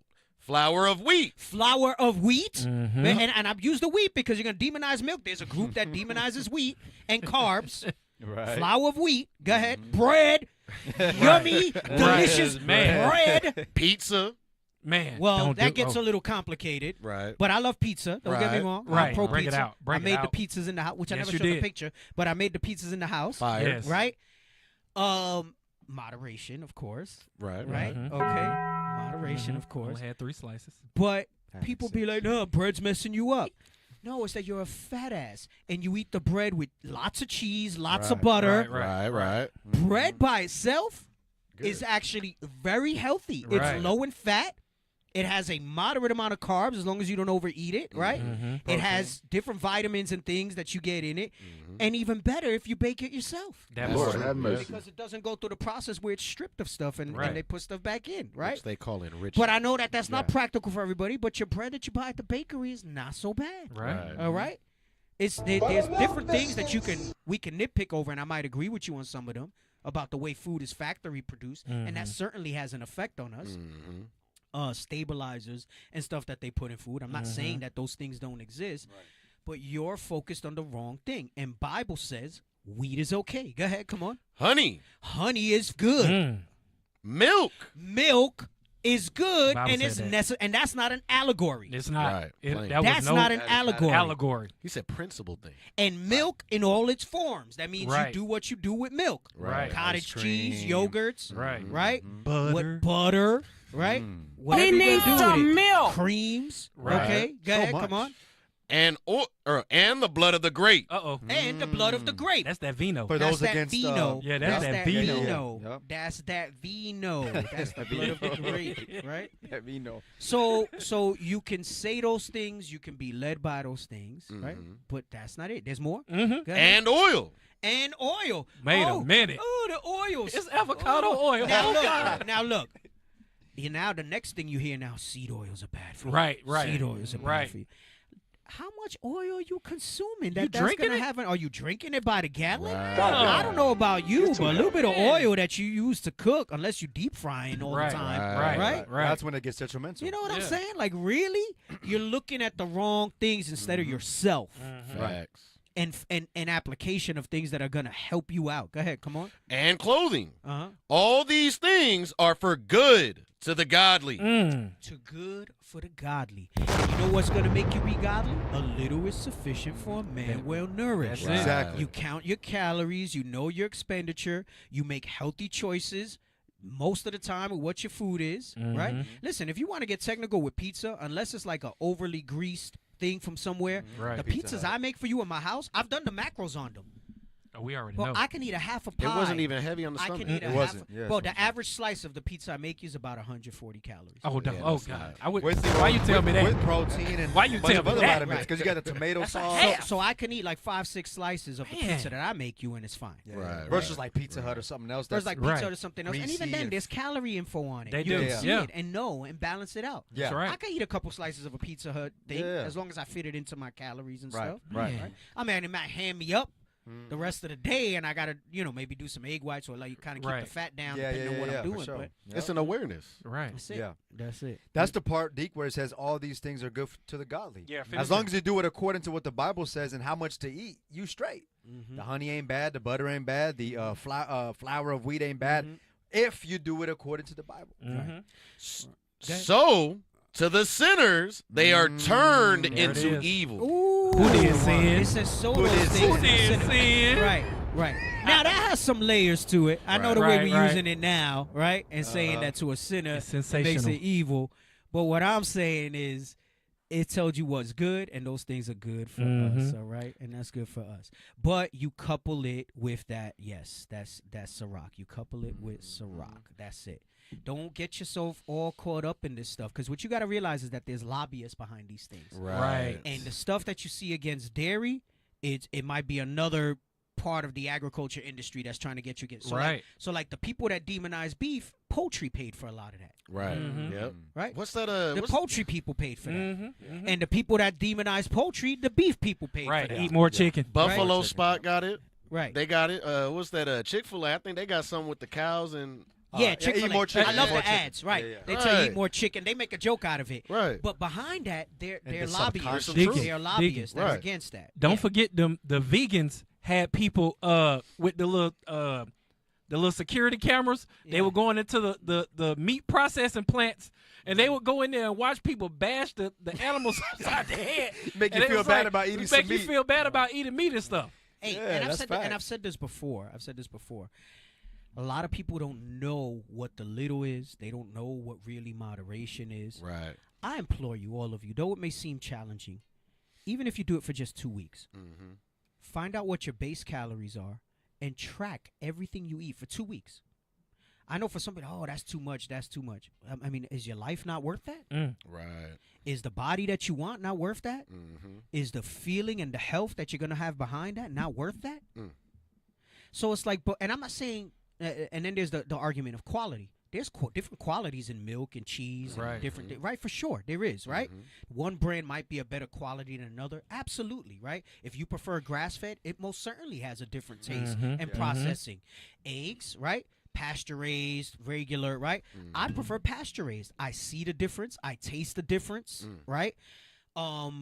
So I get all that. But before you put those things, that's like putting the cart before the horse. Right. Right. on the pyramid of things that I showed you that was healthy. Mm-hmm. The foundation of that health pyramid for diet is calories, then macros. Then you get to micronutrients. Then you get to the sources of where these things come from. And then supplements should be last because the supplement industry is out of control too. Right. They're telling you that this is the cure-all for everything else. It's not if the other stuff isn't built up right. Those some supplements I'm pro-supplement. But they won't do nothing if the rest of your body's not optimally in shape. Right. They're not, right? Your body's going to take those vitamins and put it where it needs it for you to live before it puts it, like biotin. Right. Before you take biotin for your hair and nails, it's going to put it into your bones and everything else if you're deficient there, right? Because they sell these pills for your beard, and I tell brothers that's BS. Because if everything else is not right in your body, guess where your body's going to put that stuff? To where it's needed. To keep you alive. Right. It's going to put it to where it's needed before it goes to the vanity that you're looking for from something like that. So it's that you're misapplying those things. Track your calories for 2 weeks. Just for 2 weeks. And I mean, don't lie to yourself about it. Weigh and measure and scan the labels on everything you eat and just try it for 2 weeks. Discipline. That's consistent. heavy. Don't miss a day. Don't cheat. Nothing. And see what it do. Right. And see what it do. You'll be surprised. I said it before. My wife now singing the prayer for years. She was like, "That's too much. What you do? That's too much." Guess what? She's had the most consistent, sustained. I think what she says, she down 15 pounds. Dang. It didn't take her long. And she loves the flexibility that she has now. She more strict than me now sometimes. She'd be like, "Oh, did you count that?" I'm like, "Nah, I'm just freestyling." She'd be like, well, you eating that?" And then like, I'll be like, "Yo, I'm going to buy it." "Well, how do I track that?" And I'm like, "Damn." Right. So she more on it than I would. Right. Hey, and that's the other thing. A lot of you say I eat a little. I showed the thing with like the coffee and the blueberry muffin. And then the 4 meals you can eat. Right. Why? You eat a little because of portion size? That don't account for the density of how something, right? You know what I'm saying? Like I've seen bags of chips that are this small that are 300 calories. You could have rice, a protein, and veggies and be at 300 or under. Right. Yeah. And it's more filling. Right. But you eat that little bag of chips and you got to smash 4 or 5 of them before you feel satisfied. Right. So I'm just saying, stop. You're focused on the wrong thing. You're focused on the wrong thing. You're looking at the wrong stuff. Y'all turned deep up today. Incorporate the Bible. That's Bible. All right. When it comes to your health. All right. How are we going to teach classes that we were agricultural people and then say don't eat agricultural? Yeah, that is right. Yeah, make that make sense. Contrary. Agriculture involves grains. Yes. Vegetables, fruits. Grains is part of that. Yeah. Right? Yeah. So, but then you're going to say only eat meat and fats? Come on now. Make it make sense. I'll tell you, all them carnivore people are backtracking like crazy now because they didn't have vegetables. If you throw vegetables into a carnivore diet, it's great. As long as calories are accounted for. Just like anything else, right? But everybody was like, only eat protein and nothing else. No nutrition. And you jack up your whole microflora. Right. Sonny, increase your fiber intake. Focus on your... And you know how you increase your fiber intake? If you don't want to track fiber, make sure that you have vegetables with every meal. Vegetables where you get... And some fruit. You get and grains. And some grains. Right. But it's lower calorie density in the vegetables. And listen, I'm not a big vegetable lover, but... You know, I'll throw it in there. Blend it up. I'll throw it in there. Anyway, that was my health thing. Oh, here's the umbrella study piece. So let me just say that. So then the guy says they did an umbrella study, right? I want to read the highlights of the umbrella study that showed the benefits of dairy, right? Go ahead, read that real quick. An umbrella study is a type of clinical trial that tests multiple treatments for a single disease or condition in patients with different gene mutations or biomarkers. So basically it's broad. It's an umbrella thing. It covers everything. But look at the stuff that goes into it. Go ahead. Purpose. Umbrella studies compare the effectiveness of new drugs or other substances. In this case, it was dairy. Go ahead. In patients with the same type of cancer. So the AI is focusing it on cancer, but an umbrella study in this case was... It looked at patients with the dairy. That was the same thing, right? And they wanted to see how dairy affected all those different markers, right? Obesity, cardiovascular disease, bone density, everything else, right? Go ahead, come on. But different genetic alterations. Go ahead, come on. Design. Umbrella studies use a master protocol to compare treatments in a standardized way. Patients are treated based on specific mutation or biomarker found. Now, it's focusing on the cancer piece, but the design of the study is still the same, right? Just instead of cancer, you can put cardiovascular disease, you can put obesity in there, all the things that he mentioned that help improve health in, right? Go ahead, come on. Randomization. Umbrella studies can use randomized controlled designs to compare the treatment being studied to a common control Now, when arm. they randomize it, what it means is it's not biased. They have people from all different walks of life, all different genders, all different backgrounds, all different races to see how it impacts the body, right? You don't have to do the drug changes and everything else, right? But anyway, what it does is umbrellas let you test the dairy against all those things, right? So it was a broad study. It was a randomized controlled trial, meaning they accounted for everything, what they consumed. They didn't say, well, this is what works for me or this is what it does for me. They tracked and monitored everything. No, we don't got to do all that. I'm not getting into studies. I had to do that too in school. You had to learn that and when is this statistically significant? I never loved it. I just did enough to pass it. But in hindsight, now that I, follow fitness so much, it's kind of nice to kind of know and see. The awareness of it. Yeah. I just, at that point, they do it almost towards the end of the degree, and it was just like, get it over with. You just want to get freaking done with the program. So you're like studying this stuff, and you're like, all right, I must know just enough to pass. Because unless you take that track of studies, like. Never use it again. You use it like when a new report comes out or for continuing education credits, so that when you read it in the article that this new thing that they found is effective, you can see the studies they put behind it and stuff like that. Anybody that works in like allied health or that background, so nurses, dental, whatever it might be, you had to take those type of things too. So, right. Yeah, Celtic salt. I ain't even gonna get into that. Don't open up them. They trying to open the floodgates. But didn't I do a thing on the salt? Yeah, you did. Like the amount of salt that you would have to consume for it to have any impact on you, you can't consume. Right. So yes, it has all those minerals in it, but in quantities that don't impact your body in any meaningful way. Right. It's just trendy. But anyway. Yeah, I'm not going to get into the seeds or seedless either. I've gone over that too. Hey, you know what? I will read this before I move on, right? And this just goes into that whole mindset. Yeah, this thing was fire. Right. I saw this. I thought it was fantastic. Read it, because sometimes we have this mindset, right? And you'll say, I'll die for my kids, I'll die for my spouse, whatever it is, right? But go ahead, come on. Most parents will say that they would die for their kids. But how about you live for them? Lift weights for them. Drink less for them. Stress less for them. Spend quality time with them. Do fun things with them. Eat your protein and veggies for them. Do cardio for them. The best thing you can do for them is to prioritize your health and take care of yourself for them. Ours. And I'll tell you, I had let myself go really bad, Polly. I mean, I know some people had seen me a little chunky in this truth, but you didn't see me at like my fattest. And when my daughter was born, I'm telling you, the minute I saw her head pop out of the box, I can only imagine. The minute I saw her head pop out of the womb, I remember I went like this, because it was just the weird. I mean, I know I'd seen it on video, but like being there live, it was kind of wild for me, you know. Right. Her head popped out. Alien versus Predator. I said, oh, snap. Oh man, it was like Alien, like a chest burst scene for me. yeah, that's wild. And like, oh snap, you know. Usually I'm going in and I don't see stuff coming. Right. God, Power hour. The minute I saw my daughter's head pop out of the womb, like my whole mind changed, bro. It got real. I was a crying mess, bro. I was Man. like, Man. bro, I had moco and everything, bro. God. I had mocos and everything, but Damn. I cried a little, but wasn't the same. It's nothing like the first one. Right. Yeah. No, the first one. Nah, you're a pro on the second one. You're like, yeah, and then it was a boy too, so I was like, yeah, buddy. Yeah. When it's a boy, let's it's get some different. testosterone in the house. Right. I was outnumbered. Right. Yeah. You know, things are balanced now when my son was born. Oh man. But now I'm telling you, it changed everything, and I got back into my weightlifting. I got back into my fitness.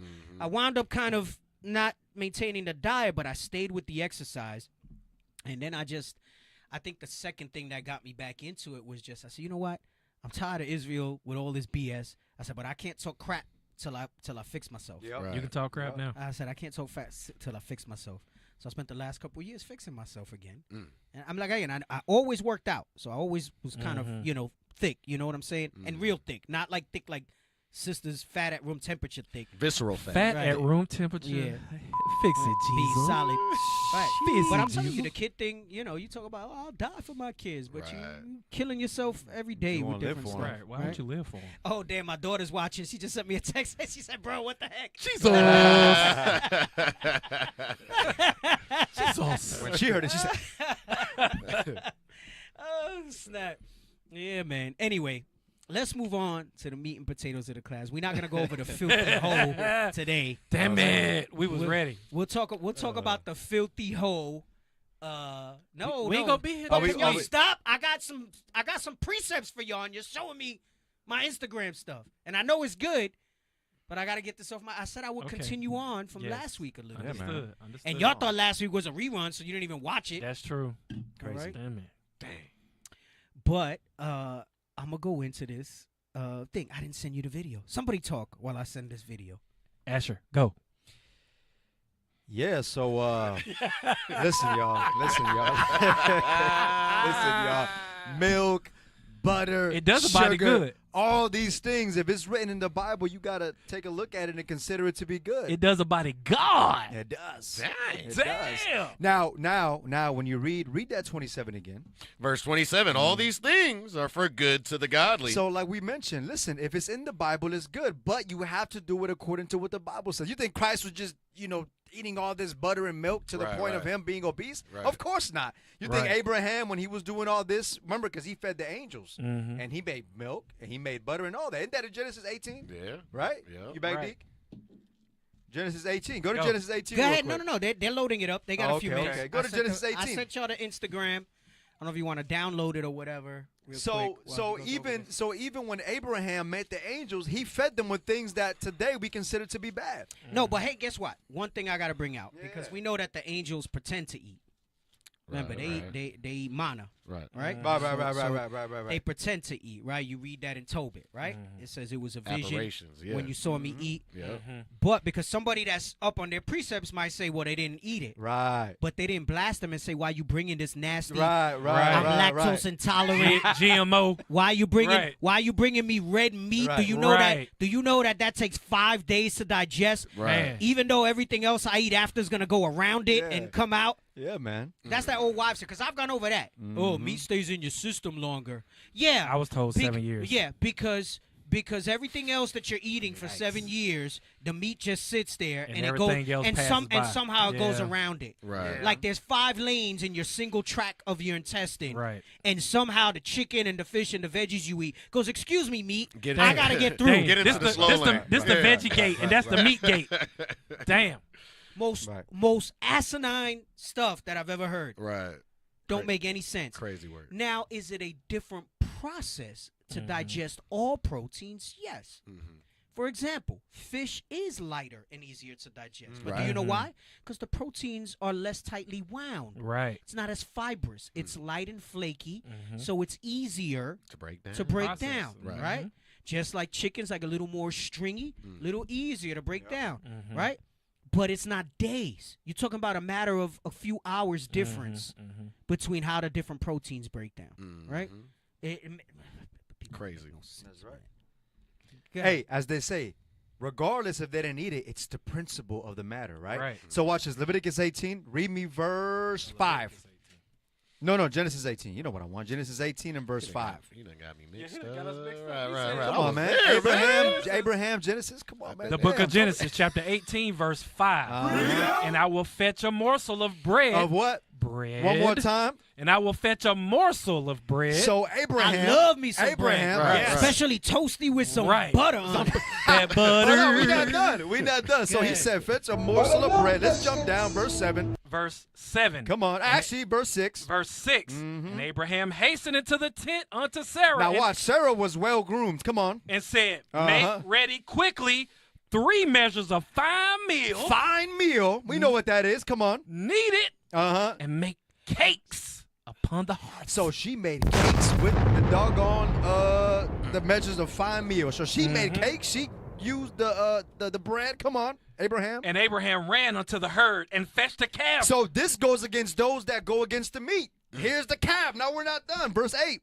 Verse 8. And he took butter and milk and the milk and the calf which he had dressed and set it before them. Now, mind you, they didn't eat like Deacon just said, but this lets you know that this is a fine meal for someone that would eat it. He presented it It's to the angels. principle of the matter, bro. Right. So this is good for the godly and evil to the sinner. Right. Now, with that being said, talk to him. Sirach, chapter 37. We're still going. Verse 29. Verse 27. Where we going? The book of Sirach, chapter 37 and verse 27. My son, prove thy soul in thy light, and see what is evil for it. So look, so you may be able to consume a little bit more meat or milk than the other brother or sister. Right. But do what's good for you. Watch this. And give not that unto it. For all things are not profitable for all men. Come on. Neither hath every soul pleasure in everything. Let's get to the Right, point. you might not like milk. Right. You might not, and not for any of the weird reasons that the internet told you. Right. You might just not like it, right? You don't like the taste. You don't like the texture. You might be lactose intolerant, right? Right. Or whatever it is, right? Maybe you don't like the taste of beef, right? Maybe you don't know how to season it, because I know a lot of Israel don't know how to cook with beef, bro. This is true. Shots fired! Shots fired! Israel don't know how to cook with beef, bro. I'm telling you straight up. They don't know how to rock with the beef, bro. Cloud have mercy.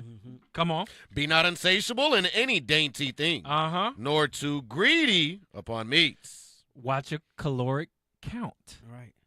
Measure, right? Because a little is sufficient for a man well nourished. Remember that. So you may be able to rock with the meat. This person may be able to rock with the milk, but you have to keep it in moderation. Because this is what happens. Go ahead. For excess of meats bringeth sickness. Surfeiting will turn into cold. Because you go get sick, you already know you can't have that much. You done packed up your colon. Right now the veggies gotta make its own gate to go down through the doggone. And you know what else excess of meats goes into is the well nourished, and I'm gonna show you why. Because that carnivore BS, you need veggies. Right. You need the other stuff because there's things in there that your gut requires other than just energy. Right? Right. Other than just the protein, right? There's micronutrients that the meat won't give you. Right. And you get that from grain. You get that from vegetables. You get that from fruits. Well, you got freaking hacks out there talking about bananas is bad for you. The reason you're jacked up is because you're eating bananas. Crazy word. Stop it. Crazy. We don't just eat lamb for the Passover. We got lamb. We got herbs, and we got unleavened bread. We got and that bread, brother. Right. We And got wine. bread and wine, which is all good for the godly. It's all good for the godly. I was gonna say something, but I forgot. Oh, what does it say about Gad? What did Gad eat? Did he eat that fried chicken? Hold on, wait. No. Wait. What did Gadites eat over here? Fry bread. Oxen. Bison. What is bison? Yes. It's red meat. It is. And they were very healthy. Yes. They Well, was are very healthy. Yeah. Well, They was giving these sort of business. Facts. Prepared. DC's true.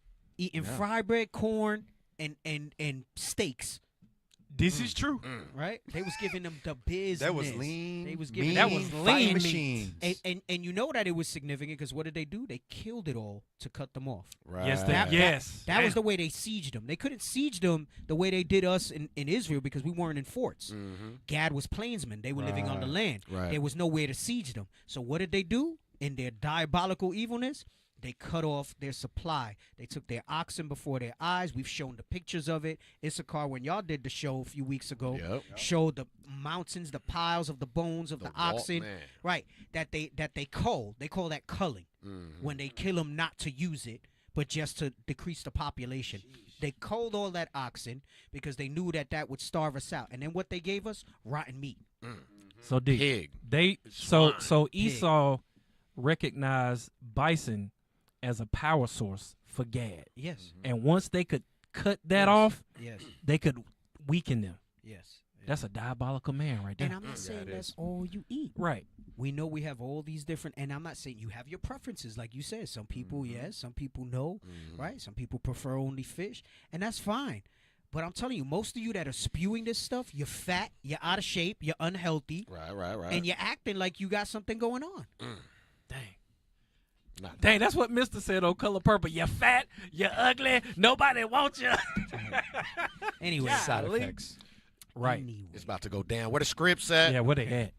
No, I mean, we was bringing scripts. I know, but I'm we was excited. You people got left and right. he over there, the He- builder. yeah, I know you It's could. impeccable. We got like an hour left. I'll go over if I need to get through this, all right? So, little recap. Last week, Right. we was talking about the trip. We went a little bit into the Naphtali breakdown, the experience of Argentina, and we're telling you that, it seemed like, which would make sense what we experienced at the same time, that it seemed like there was more of the other tribes in Argentina than actual Naphtali. Chile was good. Chile had a lot of Naphtali there, right? But Argentina was kind of about what we expected, I mean, there was a lot of Northern Kingdom, but it was like kind of Uruguay, Paraguay, Venezuela, Colombians. And there were some Argentinians, but, some of them might be Argentinians by nation, right? So, for example, the topic is a nation from within a nation. And when I get to the scripts, you understand why I'm talking about that. Give me the one in Mark with the Syrophoenician. Is it? Butter. Wait a minute. Did we just get a new sound bite? That's crazy. No, they didn't. Crazy. Oh, fix it, Jesus. Let's see. Is it Mark Refreshing. 14?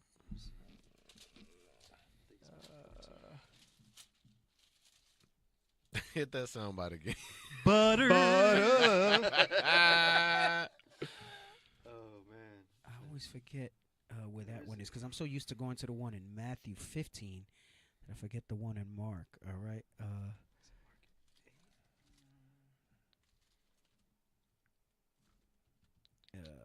Y'all know what I'm talking about? Let me see. It's the one where he blasted and he says, take the children's meat. But it's the one in Mark.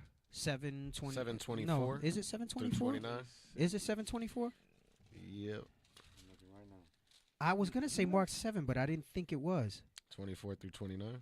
You got 26 as that's Syrophoenician it. by nation. That's the one. that's the That's one. the one. You know why I always think of Mark 7 for 21. The thoughts. Yeah. That's the one I want. Yep, 26. I don't see. So, you know what it is? Sometimes I throw it out and I'm terrible, and sometimes I'm just right on it. So I said, let me not throw it out and look dumb. You want to start at 24 or 26? No. Just start at 26 because I want to get to the point. I want to show you what it means by nation within a nation. Right. All right, as I'm setting it up for what I'm going to show you and then what we're going to go over. Go ahead, come on. The book of Mark, chapter 7 and verse 26. The woman was a Greek, a Syrophoenician by nation. Right, letting you know what? That's two nations that's mentioned there, right? It says she was a Greek, but then it says she was a Syrophoenician. So what does that mean? That means she was a Greek citizen. Right, citizen. But her descendancy was Syrophoenician, right?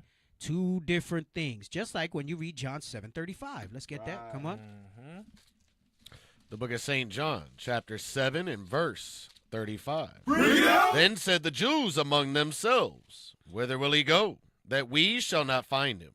Will he go into the dispersed among the Gentiles and teach the Gentiles? A nation within a nation. The nation that's being referred to here is not said so plainly, but we know that he's talking to the Pharisees. He's talking to the disciples that are amongst him. So what is the topic here?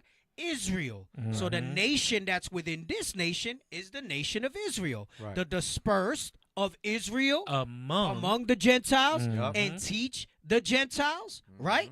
So he's going into a nation within a nation, just like we saw in Mark 7:26, a Greek, a Syrophoenician, all right, by nation, a Syrophoenician by nation. Just wanted to establish that. Now, let's go ahead and show this Instagram, all right? So, still continuing on with that dispersion, where our people are, why the Isaiah 11:11 is so important. I'm going to talk a little bit about Northern Kingdom, more focused. But this applies to all Israel, really, when you think about it, right? You got to get out of the mindset. The majority of Israel will be found here in North America, right? It's Bible. They tell you about that. But remember, North America is not just the United States. All right, you got Mexico. What they call that Central, but my point is, the land of the North. So the United States will have a majority of it. This is where everything kind of popped off, right? And for various reasons, that you have the different freedoms here, that you're able to do that and function or whatever. But then we got to go and gather the dispersed, right? Because the scripture says that we would be made small amongst the nations, right? We would be a remnant. We'd be small in number. We're going to go over all of that, all right? But show this video first. It made me think of this, right? Now, this is Ephraim focused, but go ahead and show this. Are Puerto Ricans more African or European? Let's find out. The third and lowest ancestral component of Puerto Ricans, at the average of 18%, is Taino Native Amerindian component. As we know, Native Americans crossed the Bering Bridge from Siberia into Alaska and populated the Americas. The next highest ancestral component of Puerto Ricans is in sub-Saharan Africa at 22%, most of it being from Senegambia region, Nigeria, and Congo. At 60%, the largest component of Puerto Rican ancestry is European and Mediterranean, mostly from the Spanish regions of Andalusia and Canary Islands, including some from Italy as well. Because Canary Islands have North African admixture, due to Guanches and Andalusia region, due to Andalusia Emirate, and due to a number of Sephardic Jews conversos going to the Caribbean, a part of this ancestry is North African and Middle Eastern in origin. Click the link in the bio now that you know. Wow. Now, first off, just so you understand how they do this, they're using DNA. Okay.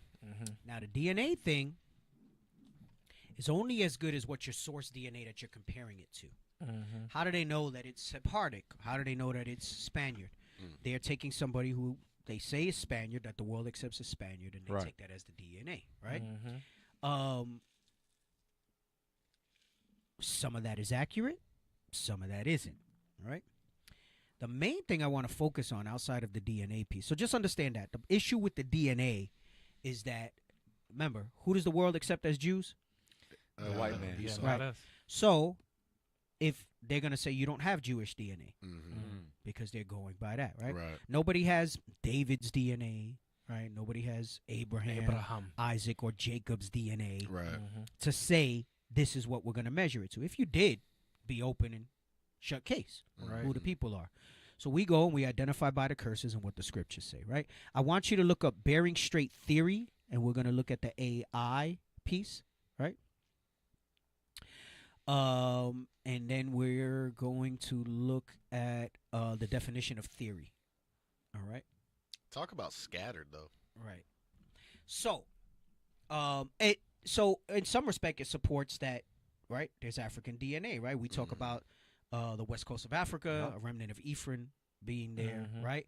We know about the Olmecs, right? Oh, yeah. And, you know, them finding that supposedly predating indigenous life here. But that can easily be tied up with Solomon and his navies and the explanation, the explorations that he did. We spoke about Easter Island last week. All right. Here's the one thing you have to understand. First, look up theory, the definition of theory. Don't get rid of that. I need that too. So open another tab. Yeah, tab. There you go. Of theory. Now, let's put that up and let's read that. All right. Let's read what a theory is. Theory, a supposition or a system of ideas intended to explain something, especially one based on general principles independent of the thing to be explained. Okay. So it says a supposition, right? Meaning supposing. I suppose. Yes, you could say that. Get me another definition. Not Conjecture. Oxford. Scroll down. Scroll down. That's crazy. Let me see. Yeah, do dictionary. Let me see what they say.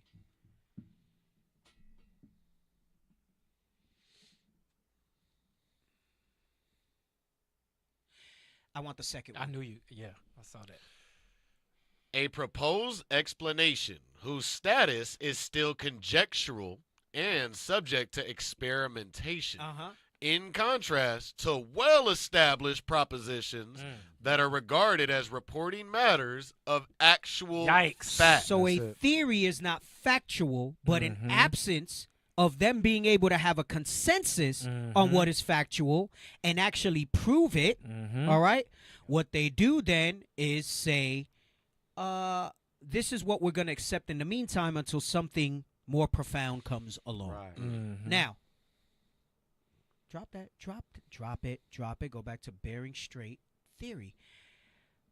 Contrary to popular belief, that thing with the bearing straight always has been and still to this day is just a theory. An idea.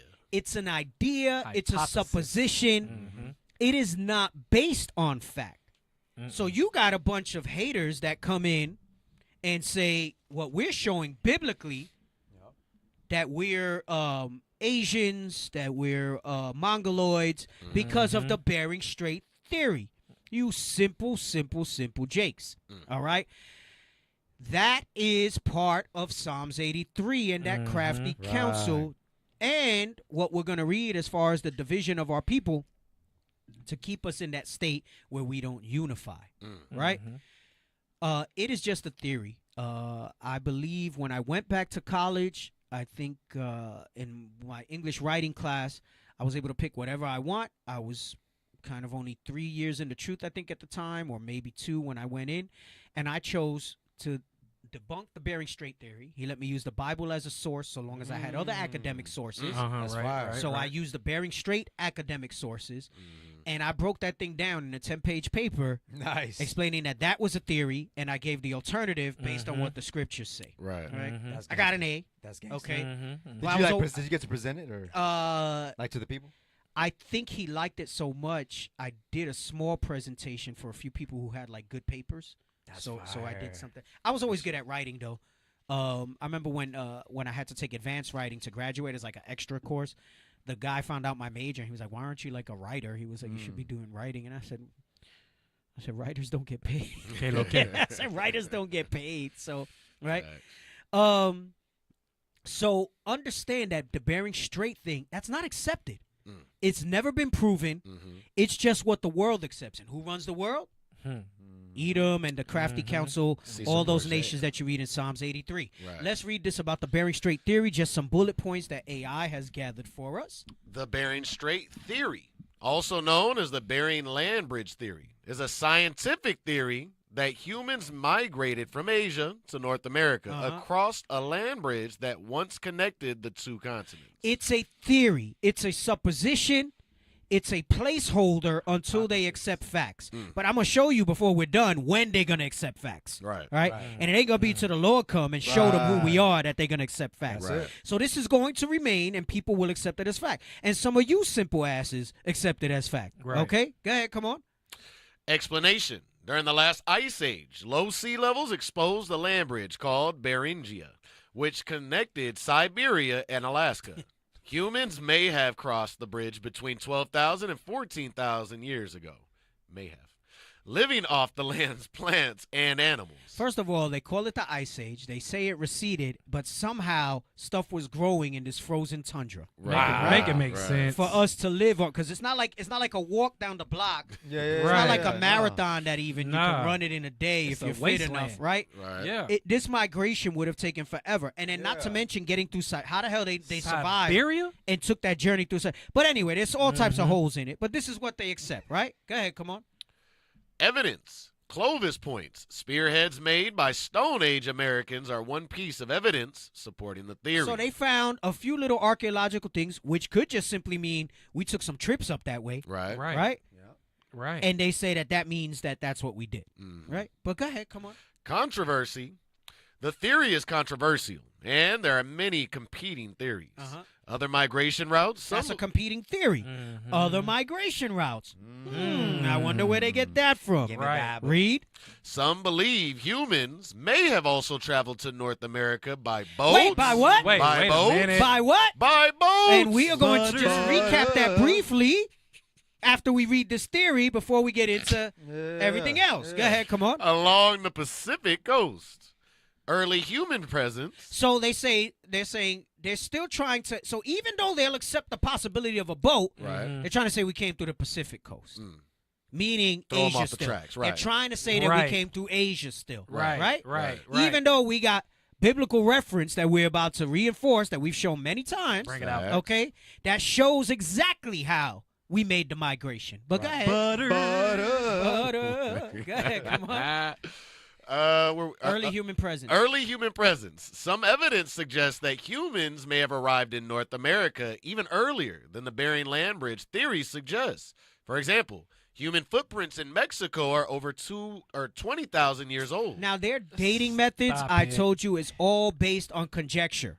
Right? Supposedly, the carbon dating that they use, the way carbon decays, nobody's been here to see it decay at that rate. Right. All right? I remember this again. That's what I tell you. Like, for me, science and stuff in school, it never made me doubt God. It made me realize, it reinforced more that there's a God. And I remember stumping my chemistry professor when I asked him this question about the carbon dating. Story time. Right? And I forgot the rate of carbon decay, but it's something that no human has been able to observe. Right? And though the number of the rate that carbon decays might have allowed somebody generationally to observe it, that wasn't even on anybody's radar until much more recently in history to do so.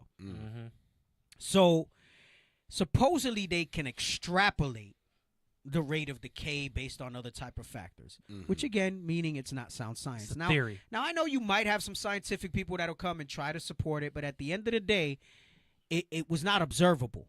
You're extrapolating. Basically, you're saying the stability of carbon is such that it decays at the same rate throughout the thousands of years that it takes, right? Okay, beautiful. Thank you, IT, trying to make up for their earlier mess-ups. Look at the rate of carbon decay.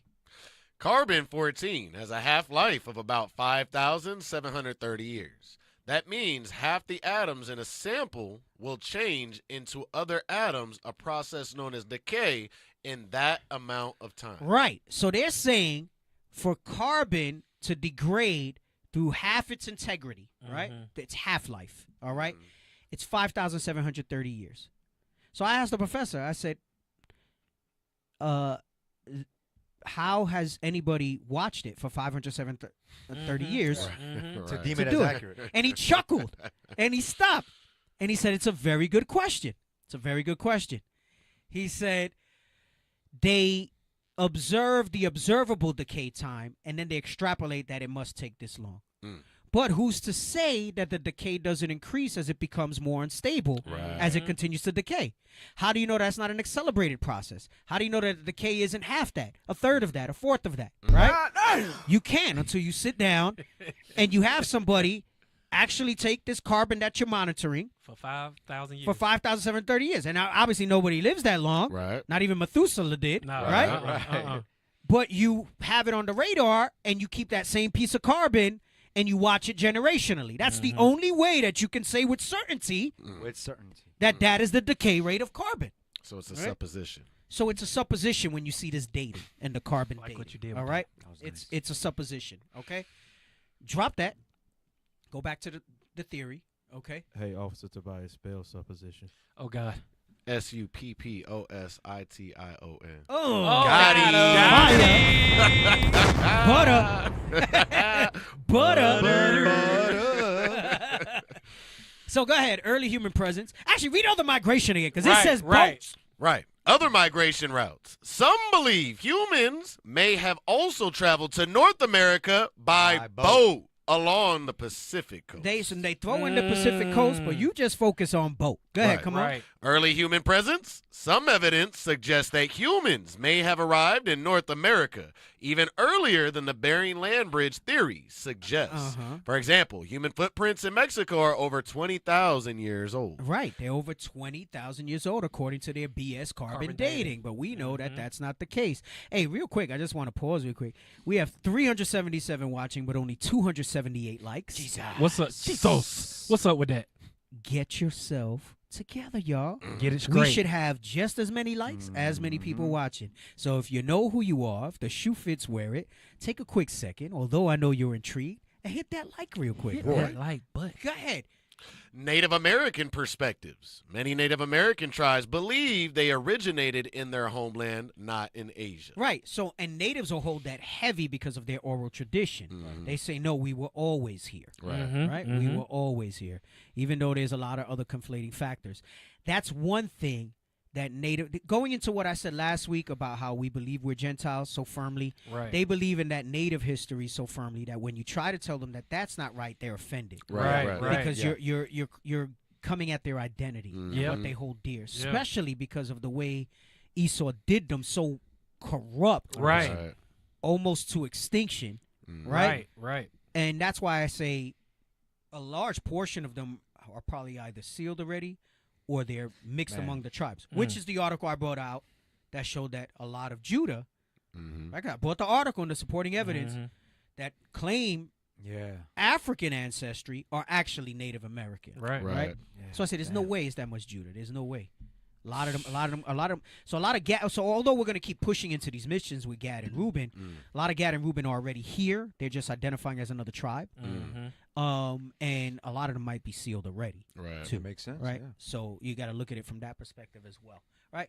So it's just theories. That's one thing I wanted to point out. Now go back to that Instagram video real quick. And we'll only play a portion of it. But go ahead. More African or European? Let's find out. The third and lowest ancestral component of Puerto Ricans, at the average of 18%, is Taino Native Amerindian component. Right? They say Amerindian, and even that's not accurate because he's saying American. Like if you say Amerindian, you know that's Americo Vespucci. That's post-Columbian, not pre-Columbian identity, right? History, as far back as we know, calls them Arawaks prior to Columbus, pre-Columbian. All right, we know biblically they're the tribe of Ephraim, right? Even within that, though, that percentage might not be too far off. Maybe not an exact number, but as far as being, and I'm going to show you something. The numbers they give might be accurate, but not because of DNA, but because of what I'm going to show you in the scriptures. All right, go ahead, come on. As we know, Native Americans crossed the Bering Bridge from Siberia. No, we don't know that because we just discussed that and we just proved that. As you suppose. Right. SUPPOSE. Right. Okay. I like that. As you suppose, that's what happened. Go ahead, come on. Alaska and populated the Americas. The next highest ancestral component of Puerto Ricans is in sub-Saharan Africa at 22%. And let's stop. That's why I say that's pretty accurate, too. It's possible. You got damn near 50% between that two. Right. And then the mixtures that's there. So there might be some Ephraim that's really Judah. It's just like there's some Judah that might be Ephraim. Just not Ephraim that was ever with like this. The Tainos or the Arawaks, right? Or like this or like this, right? They might be more of the traditional, prototypical what you have in your head, right? And that makes a lot of sense, too. That also goes into where you come with the Olmec heads and the Olmec cultures that they might have found here, right? The appearance, the distinct characteristics of that. Right on board with it, right? But go ahead, come on. It being from Senegambia region, Nigeria, and Congo. At 60%, the largest component of Puerto Rican ancestry is European and Mediterranean. Stop. So the biggest issue that I have with this is the Bering Strait theory. Right? Because that's 60%. I'm not actually against that either. Right. I'm not actually against that either. I'm going to show you biblically. I am not against that either. But biblically, not because of their BS DNA. So what does that tell you? I will be the first to tell you. And not just for Ephraim, but this will go for any tribe for the most part. Okay? Just like you got your Lenny Kravitzes and your Bob Marleys, that look black, right? Prototypical black, but they ain't. We know their pops ain't, right? So that's a direct way to look at it. The scripture says we'd be a remnant, we'd be small among the heathen, we'd be all those things. Though it also says we're like the sand of the sea, meaning we outnumber them collectively, right? With the number that's been done on us, I'm on board with this aspect of it. This makes perfect sense to me. So what I'm saying is, especially after what we experienced in Argentina, and as we've been traveling more, because a man well-traveled know of many things. Mm-hmm. Not all people who say they're Puerto Rican are Israel. Right. Just like not all people who profess to be black are Judah, Right. or Benjamin, or Levi, or Issachar, or whatever else you might be, right? The Spirit bears witness. Right. My sheep hear my voice, right? The end of the day, we just know that we got to go where the Bible says we might be located. And teach. And those that will hear, and those that don't, we're still going to forbear. Meaning what? We're still going to teach, even if they don't want to repent. Yeah. Because the word will touch who it needs to touch in these places, right? We understand that. But to make a blanket statement, like you got a lot of detractors and naysayers, and say, them Hispanics are not our people, all right? And then their logic breaks down, because if you're just going to go by, you got to be black and have the woolly hair and all of that, then what about all those that look black and all that, but their papas are white? Right. Facts. Right? Doesn't make sense. Such Doesn't a add terrible up. doctrine. Which is why you got to stay in the scriptures, right? Get me that in Deuteronomy 28. I think start at 45. Yes, sir. Uh-huh.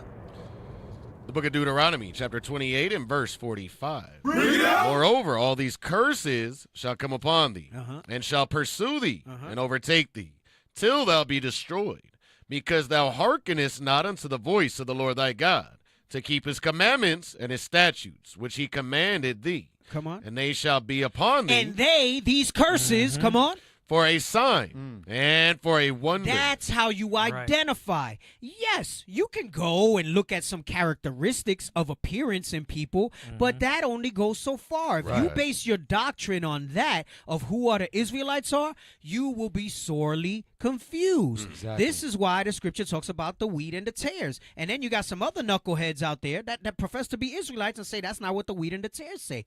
But tares, according to Amos 9 and 10, goes into that they will be sifted from amongst us. Exactly. And not a grain is going to fall. And not a grain will fall. Dang. Right?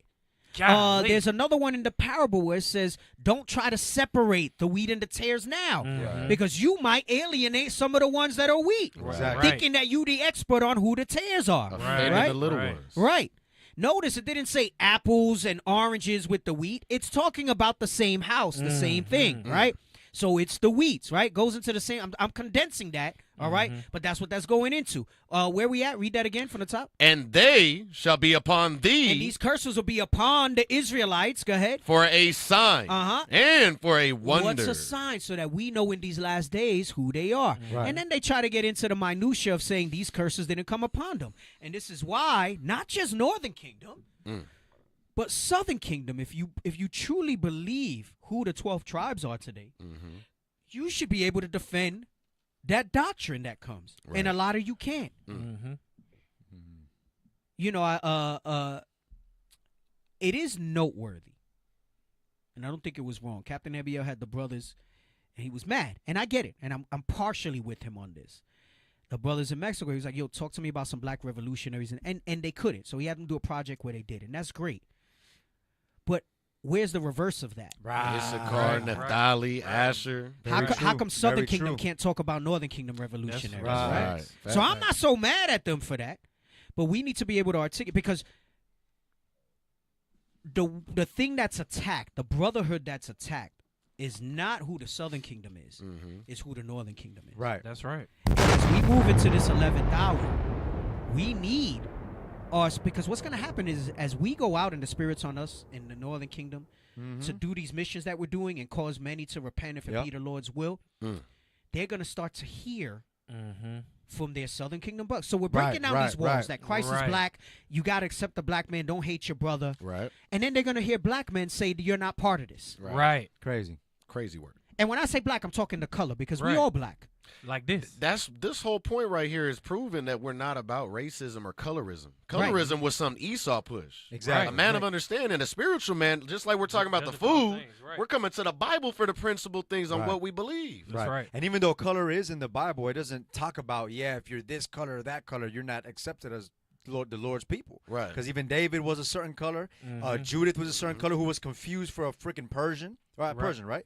So there's different characters in the Bible who look different. Right. Confusion of faces, but yet as long as they had the seed of Israel in them, that was good. Right. Right. It's heavy. Right. So it's important that we know that we stick to this. We stick to the history that we bring out. We stick to that. The other part is only part of that factor, right?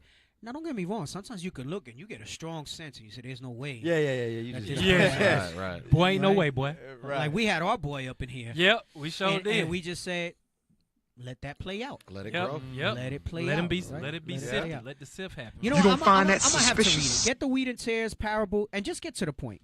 Finish this verse. Get the wheat and tares. I want the part where he says, "Don't do it lest you take out some of the wheat with the tares." Go ahead.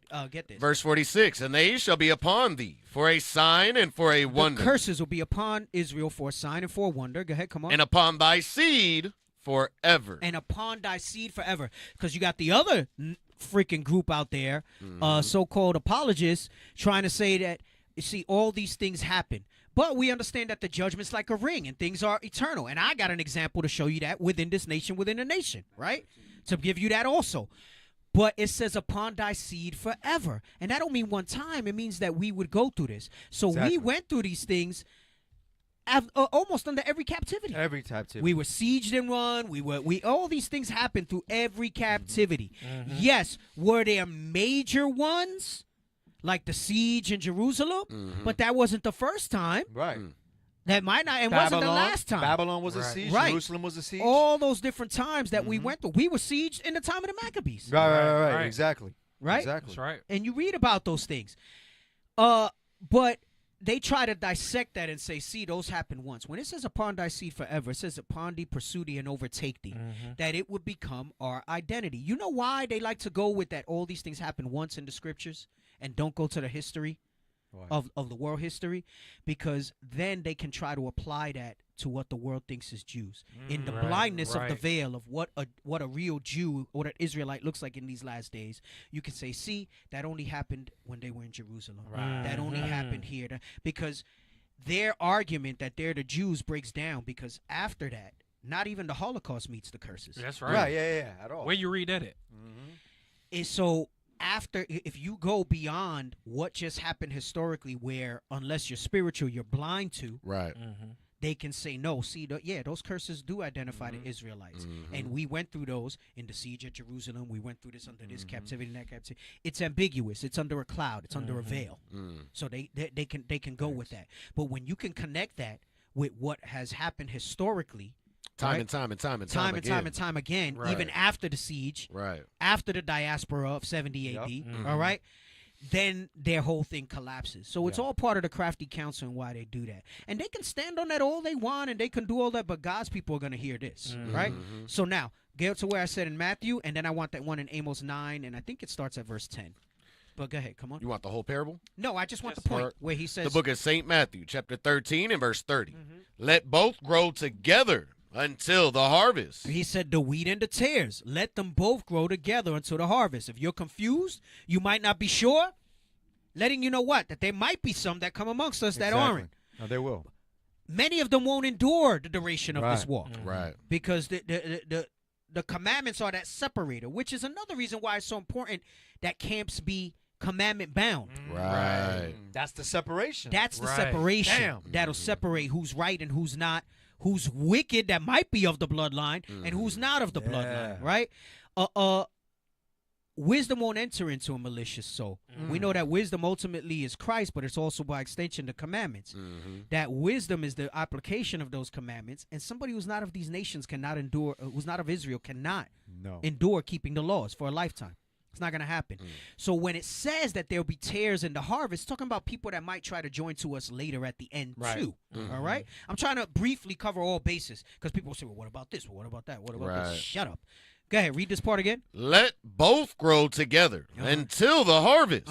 And in the time of the harvest, I will say to the reapers, gather ye together. First the tares. Who are the reapers? The angels. The angels will know. That's why it says they're going to see the ones in strange apparel. Right. And they'll know. And they're also going to see spiritually who the Israelites are. Go ahead, come on. And bind them in bundles to burn them. Right? And bind them to bundles to burn them. That goes into the Psalm where it says, and bind their kings with fetters of iron and all that, right? Go ahead, come on. But gather the wheat into my barn. Right. Meaning just gather it. I don't need you to sort it. You just gather it. You listen to where the scripture says the diaspora is. You go there and you teach, right? And then it even tells you go to the chief place, go here, go that, right? Yeah. You follow what Christ said. I ever taught in the synagogues. Well, guess what? We don't have those synagogues now, so we're going to teach wherever the Bible says our people have been scattered, right? In the chief place, right? And we're not going to say anything in secret. And those that will receive it, because it don't matter if you knew exactly who to that specification where they were, because he was teaching where the Jews were, and many of the Jews didn't teach it, didn't accept it, right? So now give me Amos 9 for them who say that's not what that's talking about. The book of Amos, chapter 9 and verse 9. Read out. For lo, I will command, and I will sift the house of Israel among all nations. Right. I will sift, just like you sift the wheat in a sieve. Christ is saying he will sift the house of Israel among all nations. So when I show you this Instagram and I say these percentages, I'm actually with it. Not for the DNA reasons they say.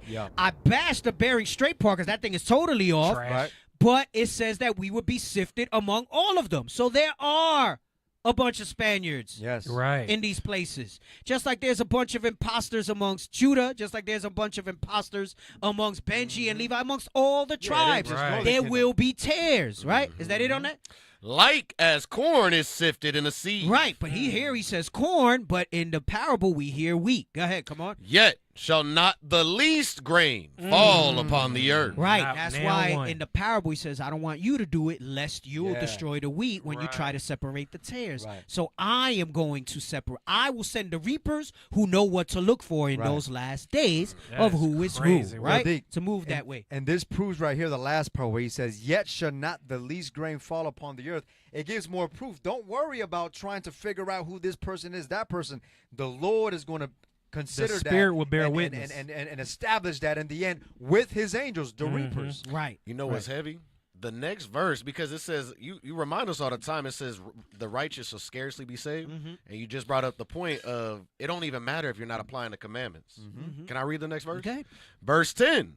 All the sinners of my people shall die by the sword. Right. Of my people. Which say, the evil shall not overtake nor prevent us. Right. And some people try to say, see, that means... See, now we got to read the rest of Amos. I'm going to have to go longer because I want to get all these scriptures out. And there was more. And this actually came to me late. I was running a little late today because I was feverishly writing notes. Some things I got to slow down on. And it reminded me again that I got to go back further and deeper into Hosea, too, because I want to... The class... When I say I'm going to do the class about Hosea, it's not just about Hosea, but Hosea is going to be the anchor. You know how you keep coming back? So Hosea is going to be the anchor when I eventually... I've been giving pieces of it over the years. I just haven't... And it's not like I have it and I'm holding it back. I just want to be very thorough when I do it. Right. Makes sense. I just want to be very thorough when I do it. And I haven't disciplined myself. I'm not going to make excuse. I haven't disciplined myself enough to sit down and just really do it. Right? I got to sit down and just really do it. But anyway, read 10 again. Now I got to read the whole thing because someone will come and say, see, the tares are the sinners.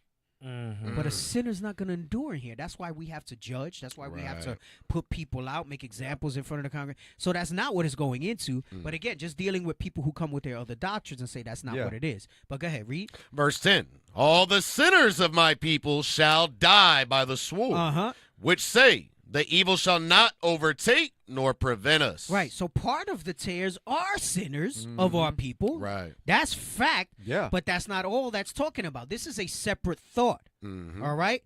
They try to say, no, see, it's the sinners too. Right. That's not what that's talking about. I'm going to show you why as we continue to read. Go ahead. Come on. Verse 11. In that day will I raise up the tabernacle of David that is fallen. That is fallen. The southern, and that goes into the history like I spoke about last week, which is the other major detractor to not understanding the New Testament and Paul's letters, all right, is the history of the split. which was ordained by God between northern and southern kingdom. Go ahead, come on.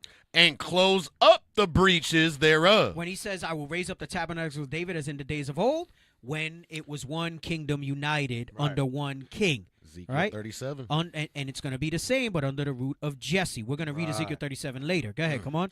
And I will raise up his ruins. And he will raise up the ruins, which is another shot at those imposters who are in Israel by a Balfour Declaration. They try to say, well, that was of God, the Balfour Declaration. Right. No, it wasn't, because it says God will raise up the ruins, right? And even they know, they call themselves Jews. They don't know where their tribes are. Right. And that one dude, that Rudy Rockman guy that we were using sometimes, Zionist. He's trying to say, yeah, there's a remnant here too, but then that invalidates their argument that God restored them back in their land, because Amos 9 says they would be together. Go ahead, come on. And I will build it as in the days of old, that they may possess the remnant. And think about the days of old. It's not just one kingdom. All the laws of the heathen, of the way the strangers were dealt with, apply. All those things. You don't marry strange wives. You don't do those things. Though there was some wicked kings that did it, the way it was supposed to be means everything the way it was supposed to be structured. That's why when Ezra was cutting heads because they were married to other nations, that was one of the first things he said I was going to cut off as we rebuild Jerusalem. Right. So, no, they were not marrying strange wives and dealing with other nations and other doctrines. So it's letting you know that the tares, again, I'm focused on the tares piece. The tares piece is going into those that might try to mix in. Go ahead, keep reading. And I will build it as in the days of old, that they may possess the remnant of Edom. Wait, so if the tares is not talking about other nations that might pass for Israel, then why is it saying we're going to possess the remnant of Edom? Right? Meaning there's not the same position in place for those people. They will be in the kingdom during that 1,000-year reign, but they will be the tail and we will be the head. That's part. The turning of things upside down will be made right side up. The way things are now and we're the base, they will be the base. Starting with Edom and all those that are confederate with him, like Psalms 83. Go ahead, read. And they will possess. And of all the heathen, which are called by my name. And that means Amalek too. No, the heathen called by my name, that's Esau. And then Amalek, the ones that are blaspheming his name by saying they're the Israelites. And are not. Say they are Jews and are not. But do lie. But that he says, I will bring them to worship at thy feet. Go ahead, come on. Which are called by my name, saith the Lord. Which are the ones that are blaspheming his name, saying that they are Israel, that they are Jews. Go ahead, come on. Saith the Lord that doeth this. Saith the Lord that doeth this. All right, that's it. Because I got to get to the rest of my topic. Butter. I wanted to show that part. I wanted to butter. They're not even doing it no more because they didn't taking notes.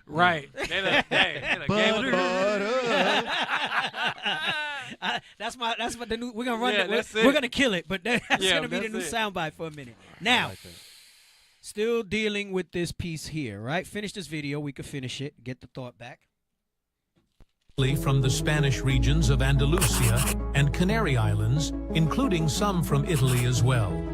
Because Canary Islands have North African admixture, due to Guanches and Andalusia region, due to Andalusia Emirate, and due to a number of Sephardic Jews conversos going to the Caribbean, a part of this ancestry is North African and Middle Eastern in origin.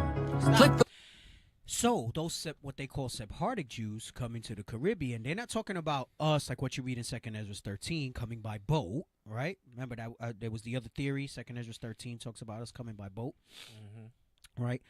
I might have to read just that part briefly to support it because we might have new people tuning in. All right. Remember they came here because they knew. In the scriptures what 2nd Ezra 13 said, and they said, damn, the real Israelites are there. Let's go see what's popping over there. That part. Right. Letting you know that so yes, even some of that is mixed amongst us when it comes to Amalek and stuff like that. Just like you might imagine under the Herodians, who was Esau, who then became Amalek. Because ultimately when it says the Jews that say they are Jews and are not, at that time it was specifically talking about Herod. And pretty much all the white Jews that you see today descend from that Herodian bloodline. They descend from that Herodian bloodline. That's part of. I'm either gonna go over that Monday with the Chili Live show, or I'm gonna go Nice. even into the God is love stuff. But I might run with the Herod stuff. Yeah, 'Cause I that'll had be the- very you- good. I don't know if you saw. I had them translated to Spanish. Oh no, you're not on that team. That's the core team where we have the 50s and up that are Spanish. But I got my who's who that goes into the Herod thing. Nice. And I had Oh, them and you got translated it to translated. Spanish. Oh, that's gonna be real So good. it shows like it's coming from the book. Mhm. Because I don't want them to just hear it from me. I want to see that it comes Yeah, from the book. no, that's very good. So I go into that. So I'm It's gonna gonna go be into fire. that for the Chile live show. Because yeah, part of what we got out of the trip was we're doing it remotely. We're still teaching them in Chile while we're here. Right. Good radio show too. Good one. Good feedback from it. Right. So part of that it goes into that. I wanted to touch real quick. 2 Ezra 13. We're gonna jump around, but start at 40. All right. And because they said they do accept that there might be other theories and that we came by Right. boat, right? Remember the Bering Strait theories that we walked over a landmass, but the Bible says this, right? And you know these dumbasses that try to say we went to Australia and stuff like that. And guess what? Now with Yeah. Bishop going to New Right. Guinea and all that Bring it stuff, out. that's true, Right. but not by the route that they think. Mm-hmm. A remnant went there by what we broke out with the Naphtali breakdown last week, that they went Right. south and west. Yep. They did it from that side, Right. not from this side, Right. because this is what the route tells us as we read here by boat. Go ahead, come on. The book of 2 Ezra, chapter 13 and verse 40. Uh-huh. Those are the 10 tribes which were carried away prisoners out of their own land in the time of Hosea the king. Stop. Jump to the next verse. I'm doing this quick. So the topic is the 10 tribes. Go ahead, come on. Verse 41. But they took this counsel among themselves. They got liberty under the Persian reign to do what they would. Some went to rebuild the temple. That's where you get Nehemiah and Ezra's from. And then the rest came here as we're going to read. Go ahead, come on. That they would leave the multitude of the heathen Uh-huh. and go forth into a further country where never mankind dwelt. They wanted to leave the heathen and go where never mankind dwelt. It opens up a lot of questions. How did they know there was a place where never mankind Right. dwelt? How did they know this stuff? We've gone over that, and we know because of Solomon's voyages and the navies, and they said, we're going to go someplace where never mankind dwelt. Deke, they were Gentiles among the Gentiles. They were Gentiles among the Gentiles, right? Go ahead, come on. That they might there keep their statutes, Uh-huh. which they never kept in their own land. Read. And they entered into Euphrates by the narrow passages of the river. 1 second. Abraham, I don't think YouTube allows us to live subtitle. So if you're talking about having it in Spanish, the subtitles, because I'm seeing Contreras, I'm assuming, and I get it, right? Because even with Spanish, I have to slow it down for me to follow along, and it helps if I can read it. I don't think we have a way to do that. It's not that we have it disabled. I don't think there's a way to live translate It has to be like a in the replay. subtitles. It's only on a replay. So because we're live, we would have to add that after the fact. All right. And I don't know that we've done that. Maybe we need to. I think the Captain Zeph and Abiel were saying I think we need to do that with some of the classes that Northern Kingdom teaches in English too, especially when we go over these type of topics. So the same way we're doing some of the Southern Kingdom in Spanish. Right. So if you're referring to that as your example, how you'll see some of the bishops and deacons have the Spanish classes with the AI translation, that's done afterwards. We can't do that live. So I think that's a great idea though, and I think I'm going to get on them to start doing it with the show and those of us who are teaching English who happen to be Northern Kingdom also. But go ahead, read. Verse 43. And they entered into Euphrates by the narrow passages of the river. For the Most High then showed signs for them, and held still the flood till they were passed over. Right. Go ahead. Come on. For through that country there was a great way to go, namely of a year and a half.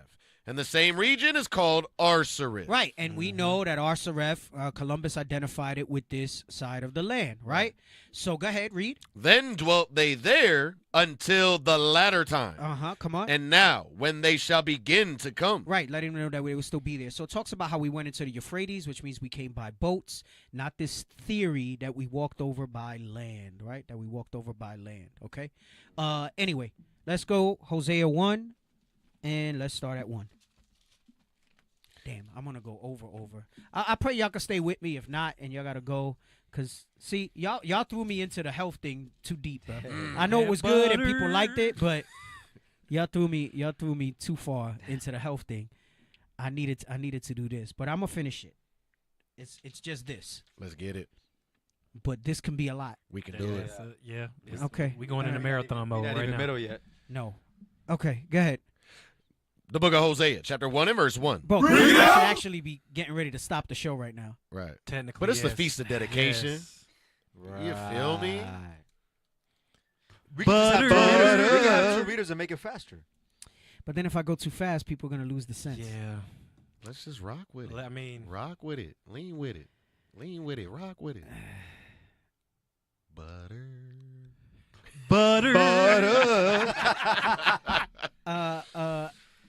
Abraham, yo explicó en inglés la problema es que no es posible porque estamos en vivo, okay. No es posible que podemos traducirlo, okay, with the subtitles así en español en vivo, okay.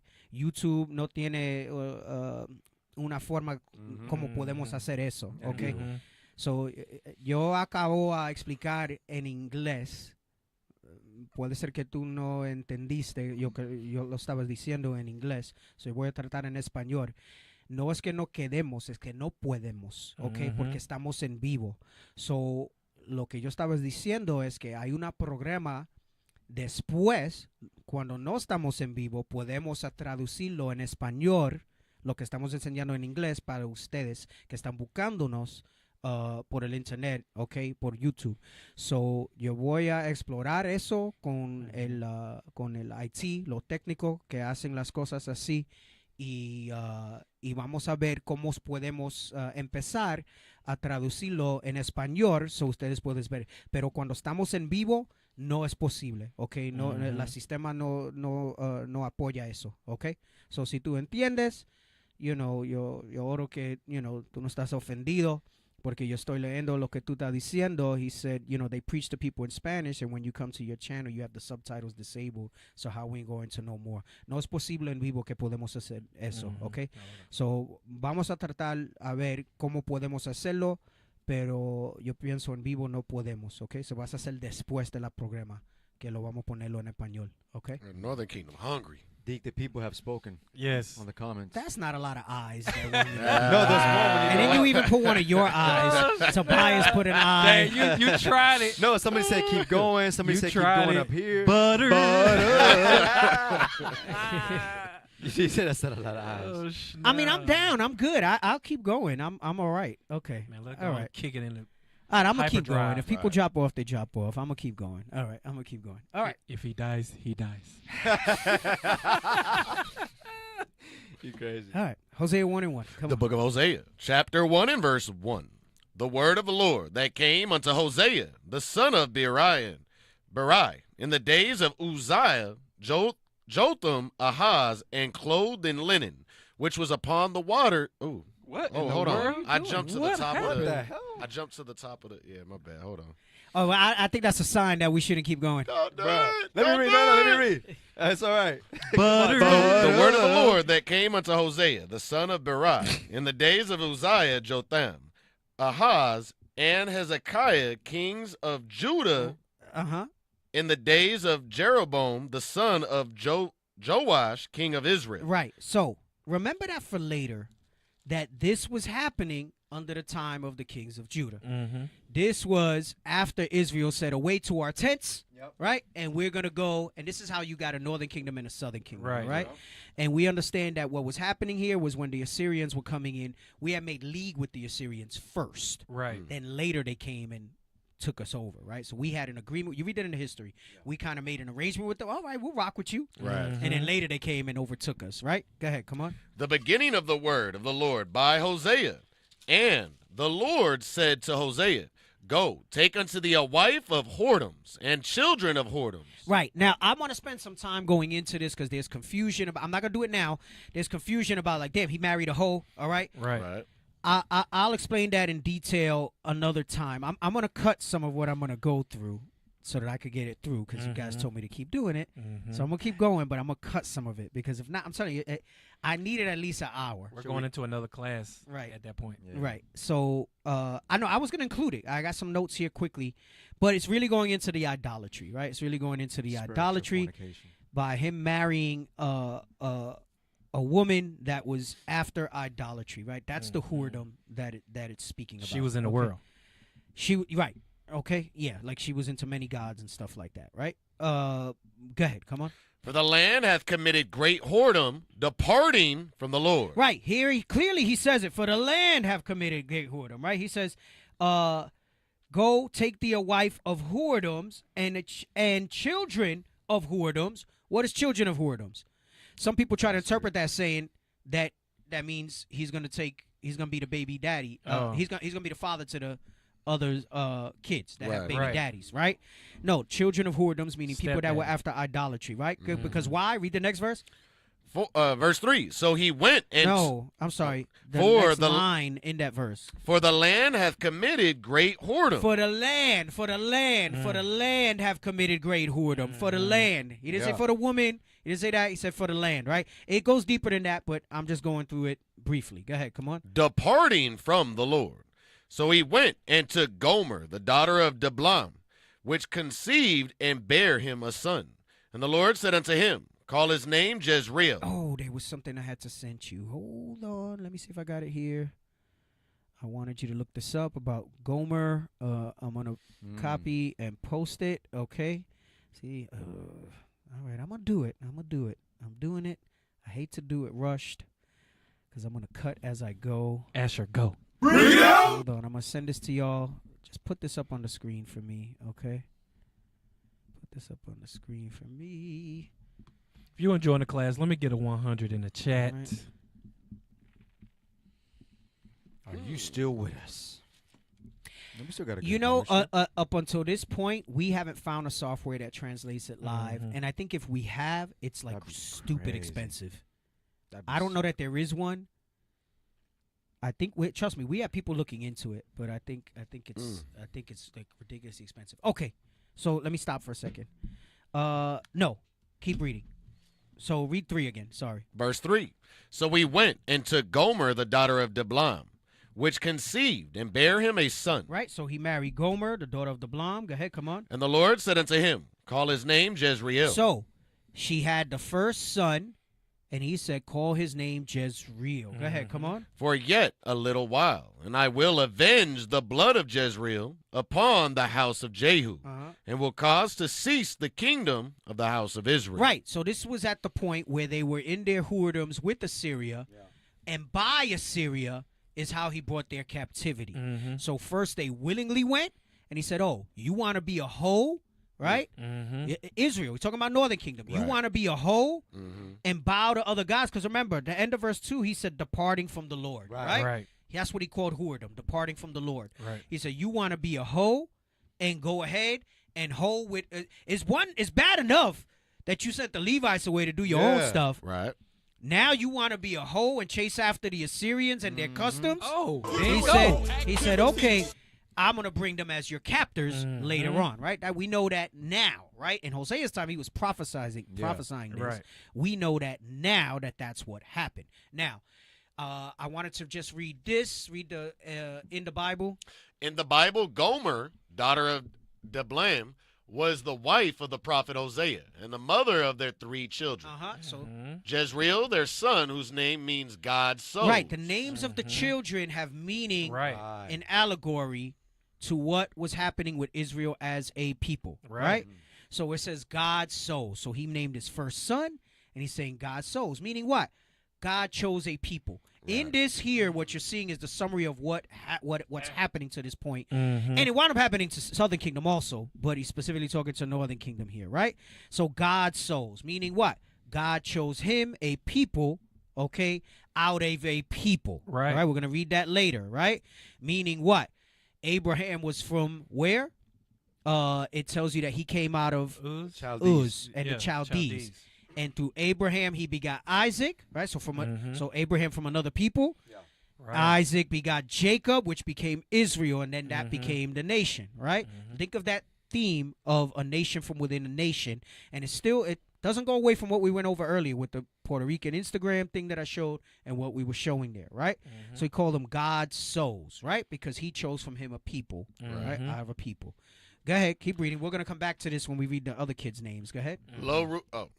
You want to Back to the Bible. Verse 5. And it shall come to pass at that day that I will break the bow of Israel in the valley of Jezreel. Now, I'm going to stop for a second. He said, break the bow of Israel in the valley of Jezreel. He says, it'll come that I will break the bow of Israel. Let's get Psalms 2 and 1. Psalms 2 and 1. The book of Psalms, chapter 2 and verse 1. Why do the heathen rage, and the people imagine a vain thing? The kings of the earth set themselves, and the rulers take counsel together against the Lord and against his anointed, saying, let us break their bands asunder and cast away their cords from us. Right. Now, this also happened. This isn't the first time that we were divided as a people. This happened multiple times throughout our history, right? Because remember, there was a remnant after the Persians came into power. There was northern kingdom that went. Most, not all left. You read in the New Testament that there was some northern kingdom around during Christ's time. Right. John 4, there's some in the gospel where it talks about Naphtali and Asher, right? Some northern kingdom remained, okay? And it wasn't like 5 or 6. There was a good number that stuck around behind, right? This is why when you read the prophecy of Luke, there was some that was in the west coast of Africa. Right. So there's a remnant. Remember, going back to the Puerto Rican video, some of that was just Ephraim. They say African lineage because of their DNA BS. Some of that was just Ephraim going back to Ephraim. Right? Yeah. Exactly. So you look at it that way. So this is ultimately going into when they did their crafty counsel, but I'm trying to show you what he means when he says, I will break the bow of Israel, right? I will break the bow of Israel in the valley of Jezreel, right? Meaning, in your joy, in your reveling in all this, right? That's what I'm going to bring y'all down, right? Jacked up. So let's get Zechariah 12:14. The book of Zechariah, chapter 12 and verse 14. To show you the breaking, when it talks about the breaking of the bow. Go ahead, come on. All the families that remain, every family apart, and their wives apart. Wait. Zechariah 12 and 14? 12 and 14. That was it? That was it. No. Maybe I got it. You want to... No, hold on. I had it written down. 11 and 14. 11 and 14. I had it wrong. The book of Zechariah, chapter 11 and verse 14. Then I cut asunder mine other staff, even bands, and that I might break the brotherhood between Judah and Israel. Right, so we read in Psalms, in Hosea he says bow. In Psalms we read bands, right? And he's talking about breaking that brotherhood, right? Because we read that in Hosea where he says, I will break the bow of Israel in the valley. So bow, bands, stick, staff, it's all going into the same thing. Read this verse again in Zechariah. Then I cut asunder mine other staff, even bands, that I might break the brotherhood. Meaning it refers to the brotherhood, talking about that division, that split, right? Go ahead, come on. Between Judah and Israel. Right, so it started off with that breaking between Judah and Israel, Now, just to show you, still dealing with the bands and bows, I think it's 9 and 13. In same book. Hold on. I'll make sure I got it right because I was writing stuff down wrong.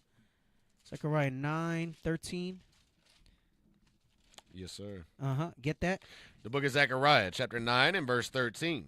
When I have start at 12. Verse 12. Turn you to the stronghold, ye prisoners of hope. Even today do I declare that I will render double unto thee. Come on. When I have bent Judah for me, filled the bow with Ephraim. Right, there's that bow, right? He said, I will break the bow. Now he's saying, I will bend Judah for me, meaning what? The tents of Judah have to be raised first. Yep. Right. Then after, I will fill that with Ephraim, right? Because it's 12 gates with the 12 names of the 12 tribes above those gates, right? We getting in together as the nation of Israel, or we not getting in at all. All right? So it's important that we understand those things. No, they're sleeping because they're taking notes. Have mercy. Take notes, that's fine, but do this. Right. And if you can't do both, then come back and watch it after and take your notes. All right? So, go ahead. Read 13 again. When I have bent Judah for me, filled the bow with Ephraim. So he's saying now, I've put that bow together and I've bent them and I've filled it with Ephraim, right? Go ahead, come on. And raised up thy sons, O Zion, against thy sons, O Greece, and made thee as the sword of a mighty man. Right, and that goes into the other verse in Psalms where it says, having your quiver filled with children so that they can war against the enemies, right? So he says, O Zion against thy sons, O Greece, right? Meaning what? Going into Esau, starting with them and all those that were against them, and made thee as the sword of a mighty man. That's what's going to eventually happen. But I'm trying to show you the connection that when it says the bow was broken, it's going into that division, that split. Because you can do research, right? Because I was trying to look up research for like Gomer and stuff like that to see if there was more about her academically. Because I was going to spend some time going into that she wasn't like a promiscuous woman. Right. It was that she was a woman of idolatry. A woman of idolatry. Now, because a lot of stuff is inferred. They try to say she was a prostitute by profession. Her mom was a prostitute by profession. And But all you this never other read stuff. that. But you never read that, right? So sometimes you'll see stuff like that, and they'll try to say it. My point is, you'll read made-up stuff about Gomer, but you won't read where they talk about the bow and what that means. Right. That's heavy. Exactly. Right. You can't Crazy find that. word. Only in the Allegory scriptures. Only in the scriptures. of what it is. Right. So they try to look at it outside, and it's because it's not for them. It's not revealed for them. Right. Anyway, what were you gonna say? That ties back to 2nd Ezra 6 and 9. Obadiah verse 21. Yeah. Judging Mount Zion's, judging the Mount of Esau, like all of this, it all ties together. Yes. Crazy. All right, let's go back. Come on. Where we at? Hosea? Hosea 1 and 5 again. The book of Hosea, chapter 1 and verse 5. And it shall come to pass at that day that I will break the bow of Israel in the valley of Jezreel. Right, meaning that to break the brotherhood. Go ahead, come on. Verse 6. And she conceived again and bare a daughter. And God said unto him, call her name Loruhamah. For I will no more have mercy upon the house of Israel, but I will utterly take them away. And we read that at the beginning of 2nd Ezra 13:40, where it says, these were them that were carried away over the waters. So came they into another land, right? He took us away under the Assyrian captivity, right? Under Salmanassar, the king of Assyria, right? Now, Lo Rumah, when you look at the Bible, it has a little letter, some of yours, it says, not having obtained mercy, right? We read here, it says their daughter, whose name means not pitied. They watered it down. Right, they watered it down, but it means not having obtained mercy. Why is that important? As we read on, we go to Hosea 1, 10, and 11 a lot to show that it's talking about there would be a remnant that would not be called as people. Right? When you get to the New Testament, it talks about the nation that was not my people, and I'm going to do this, and I'm going to give them mercy, and you get this confusion that means all of a sudden there's some random nation that was there. Not understanding that the 10 tribes, at that time it was 10, the northern kingdom of Israel was that people that he was going to disavow, that he was going to stop owning, right? This is how you get the confusion of the New Testament for people who are unlearned and think that somehow Matthew 1:21 got changed. That he should save his people from their sins. That never changed throughout. You're reading it without context, so you think that means that he turned, when it says, lo, I turn to the Gentiles, it's talking about what we're going to read in the summary with the next son's name. Right? With the next daughter's name, right? I'm sorry, with the son. No, it was son, daughter, son, right? So now, and let me tell you, that's heavier too. I'm summarizing it. That goes into the adoption of sons. Right. Damn, it all connects. Which we can only have if we return back. Which we can only have after all things have been given to him by Christ. Right. Then we'll be Father. Right? Some butter. Remember, Christ is our God until Christ brings everything to God's feet. Right. Then we will be adopted as the sons of the God. The Father. Amen. No longer see through a glass darkly. Right. Dang. That's that and there's more. It's deeper than that. But the adoption of sons. So although we are the sons of God, we are not right now because we're under even yet Lo Rumah. Even yet we're under Lo Rumah, which means not having obtained mercy. We've not got that ultimate mercy. What we have is grace, the grace period, to show our worthiness to be adopted as his sons. Get it right. So them Christians ain't make it yet. Right. Butter. So it's more. That's what I'm saying. It's more, but it's too much, and I'm trying to give you I see a what you're short saying version. about the class and the time. Yes, Deacon, that still goes back to the sift. He's sifting us out right now. And not one shall Damn, hit the Rashad been earth. quiet the whole time. Right, Now he in right. there with the wrench. And He in there with the So there's a lot of overlap here. All right. So go ahead. So lo rumah means I will no more have mercy upon the house of Israel, but I will utterly take them away. Go ahead. Keep reading. Verse 7. But I will have mercy upon the house of Judah. And will save for a time. He's saying for now, because when you start reading in Isaiah and Jeremiah, they went after Babylon, right? So and then they fell under Babylon, right? Because all the kings were jacked up except David, Hezekiah, and what's the other one? You read that in Sirach.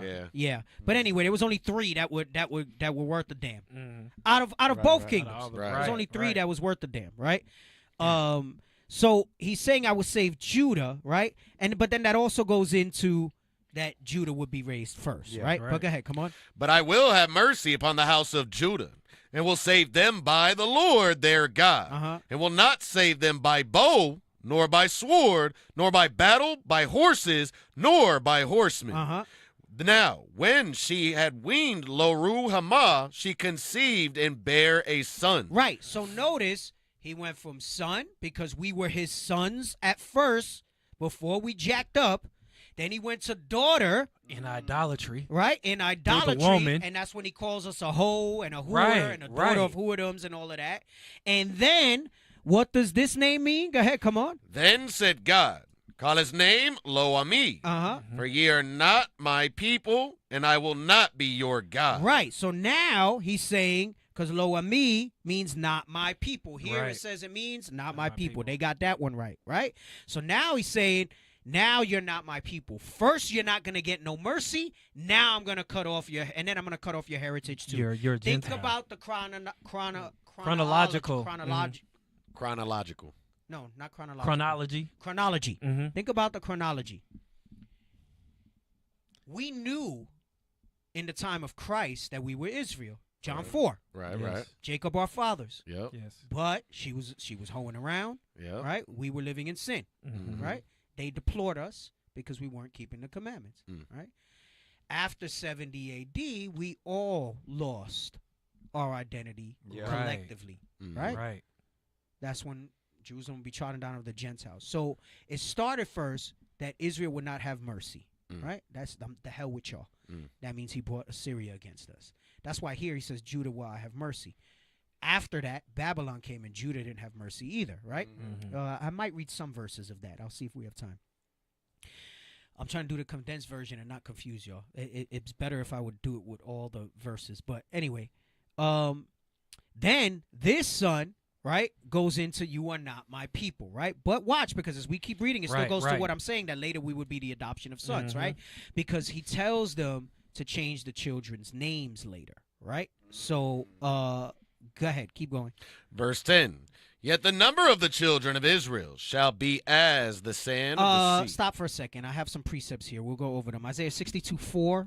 Isaiah 62:4. So after reading Lo-Ami, for ye are not my people, right? Yep. The book of Isaiah, chapter 62 and verse 4. Thou shalt no more be termed forsaken, neither shall thy land any more be termed desolate. Right, because what was happening, he says, you're not my people, and you will have no mercy. Your land will be desolate, and you just forsaken means what? Get out of here. Right. I'm dealing with you. You're not mine. Right. I have forsook you. Right? You hear that term, forsaken, right? Go ahead, finish that verse. It was verse 4? Verse 4. Thou shalt no more be termed forsaken, neither shall thy land any more be termed desolate. But thou shalt be called Hephzibah, and thy hold on, let me get there, because this means something else now, right? He's saying, so Isaiah 62:4. I should have been there with you. My bad. That is, it says, that is my delight in her. So that'll be called my delight, because he had no delight in us. We had not obtained mercy. Go ahead, come on. And thy land Beulah. Right? Which means what? That is married. Married. We will be joined again. Go ahead. Come on. For the Lord delighteth in thee, and thy land shall be married. Right. Because why? We will be back in the land. Right. That's why it says a bastard will dwell in Ashdod. Right. So we will be back in our rightful place in that time. Right. Get Isaiah 49:14. All right. Isaiah 49:14. The book of Isaiah, chapter 49 and verse 14. But Zion said, the Lord hath forsaken me. Right. Meaning we are forsaken. Go ahead. Come on. And my Lord hath forgotten me. Right. That goes into Hosea, which Hosea 1 and 9. That's what wound up happening. Right. Now, come back. The book of Hosea, chapter 1 and verse 10. Yet the number of the children of Israel shall be as the sand of the sea. So he's saying, even though I'm telling you this, I'm trying to let you know ye will be as the sand of the sea. Give you some context, because we always pull 1 and 10, and it's fine. It works for the purpose that we're using when we're quick on the street and stuff like that. But there's more backstory to it. Go ahead, come on. Yet the number of the children of Israel shall be as the sand of the sea, which cannot be measured nor numbered. So it says we won't be measured or numbered, but later we're going to read some scriptures that will be few in number. There's a distinction in that, right? Go ahead, come on. And it shall come to pass that in the place where it was said unto them, ye are not my people, there it shall be said unto them, ye are the sons of the living God. Now, this also has multiple things. Right. That's going to happen in Jerusalem. Right. That's what happened. Yep. That happened in Rome. That happened here in America. And in the north. Right? Land of the North. Right? So it applies to all of that. Okay? But go ahead. Come on. Verse 11. Then shall the children of Judah and the Then at that time, go ahead. Come on. And the children of Israel be gathered together. Now, that doesn't mean we have to wait till Christ returns till we'll be gathered together. He's saying that we're going to do this going forward. Go ahead. Come on. Gather together and appoint themselves one head. Which is Christ, which we're doing now. Right. Because you know why? It says appoint yourself. Remember, the scripture says we aren't supposed to choose our king. Right. So it's not contrary here. It's saying that we're going to choose to follow the Christ of the Bible. Right. Together, voluntarily. Right? Doesn't mean that we're saying, oh, we're going to appoint a king and stuff like that. It's saying we're going to choose together to do that. Because after this, did we ever have kings over us again? No. Did we elect kings over us again? No, right? They put Herod over us under Rome, but we never put a king over us again, right? Go ahead, come on. And they shall come up out of the land. Meaning what? We would start to identify as Israel again and keep his laws. Come on. For great shall be the day of Jezreel. Now, I have some other precepts here, but I'm trying to continue the point, right? I'm going through this quickly because it's later already. Keep reading. Hosea 2 and 1. Verse 1. Say ye unto your brethren. After this time, when you come together, you're going to say to your brethren, because the scripture also tells us that Hosea would be here in the last days. Hosea means Joshua, right? Says Hosea will be in the last days. That's why he says, say ye unto your brethren. Because did he ever get to say this to them? No, we went into captivity under the Assyrians afterwards. Bro, the bombs So though I'm going into history, there's also prophecy in this, right? Hosea never got to say to them what we're going to read now, because I'm going to show you the definition. Remember, I said the names would change.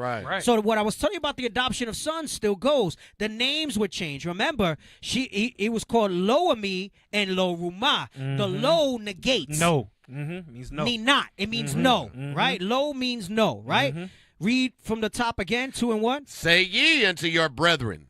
Amen. Right. So meaning Hosea in these last days would have to prophesy. He would be here and he would say to his brethren, Amen, which means what? My people. My people. My people. Why? Fulfilling the prophecy of in the land where it says you are not my people, right? There it will say you're the sons of the living God, right? And who's going to do it? It's going to be Hosea. It's going to be Hosea that would say one of them. There's others that would. Right. But in this particular thing, he's talking about Hosea, right? So say unto your brethren, my people. Right? Using what he made him do and what he made him name his kids as the example so that he could know in this last days he would say that. So now you're not lower me anymore. Now you would say you are my people. Go ahead, come on. And to your sisters, Ruamah. Ruamah, mercy. which means having obtained mercy. Yes. Why? Because after Christ's sacrifice, we'd be able to preach in these last days. You are come back. The middle wall of partition is down. That's the grafting in that you read in Romans 11. That's all the stuff that you read now. Lo, I turn to the Gentiles. All of it makes sense if you understand that part. Right. And then it says you come together.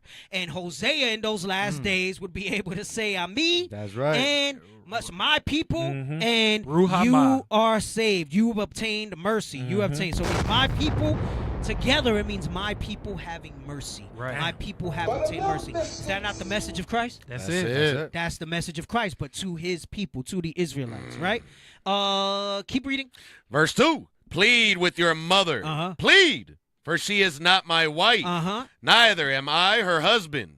Let her therefore put away her whoredom. Letting you know that when this happens, then you can say this part. Go ahead, come on. Out of her sight and her adulteries from between her breasts. Right, letting you know what is the whoredoms, what is the adulteries, that fornication. Let me get, I have a bunch of precepts here I'm not going to be able to go over. Let me get Isaiah 54:6, I think.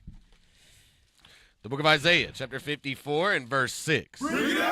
For the Lord hath called thee as a woman forsaken and grieved in spirit. So that goes into the forsaken. That goes into the lo ami and the lo rumah. Then he says here, say to her, the whoredoms out of my sight and her adulteries from between her breasts. So he says, he have called thee as a woman. This is why he says, say to thy mother, right? Forsaken and grieved in spirit, the poor in spirit. Go ahead, come on. And a wife of youth. When thou wast refused, saith thy God. We were refused by God. We were forsaken by God, right? Lo ami and lo rumah. Go ahead, come on. For a small moment have I forsaken. But it was only for a small moment, though it was thousands of years for us as a people. To God, that is a small moment. Have God cast away his people? God forbid. That's why that is written. Right. It's not that they try to say that means, no, y'all still got it, but he's bringing in new nations too. No. As we keep going into this, damn, I'm going to go so much later. You guys tricked me. Damn it. As we... I'm going to have to do this again. I'm going to have to do this again with more time, but I'm going to keep going. For a small moment I have forsaken thee. Go ahead, come on. But with great mercies will I gather thee. With great mercies and also with great signs and wonders that we'll see. That's right? that Jezreel, right? That's the Jezreel. Remember, part. he said, right. I will go and return to my place until they acknowledge their offense. Yes, right. And we're going to read some more. It's just some of it. That's what I'm saying. To do this thoroughly. Damn, we should let you. And this is only chapter 1 and part of chapter 2. I'm going to jump to another part in 2, and we're going to read parts of 3, but there's more. There's a lot more. This I'm gonna is keep a going. Sabbath class. I'm gonna keep going.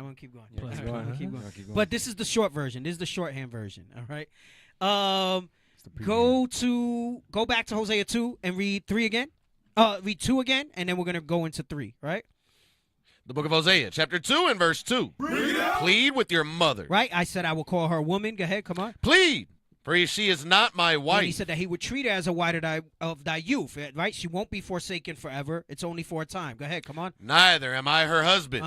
Let her therefore put away her whoredoms out of her sight. When she puts the whoredoms out of her sight, come on. And her adulteries from between her breasts. Why is it between her breasts? Because her heart is there, and her heart is on these things that are not God, other idols, right? Go ahead, come on. Lest I strip her naked and set her as in the day that she was born, and make her as a wilderness. As a wilderness. Why? Because we are in the wilderness. We're roaming, we're pilgrims, we're sojourners.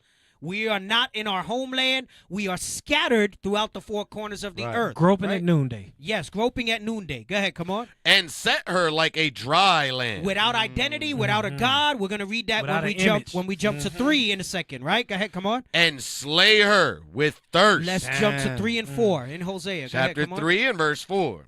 For the children of Israel shall abide many days without a king. This is what it means. I'll make as a wilderness and a dry land and slay her with thirst. So we would be without a king.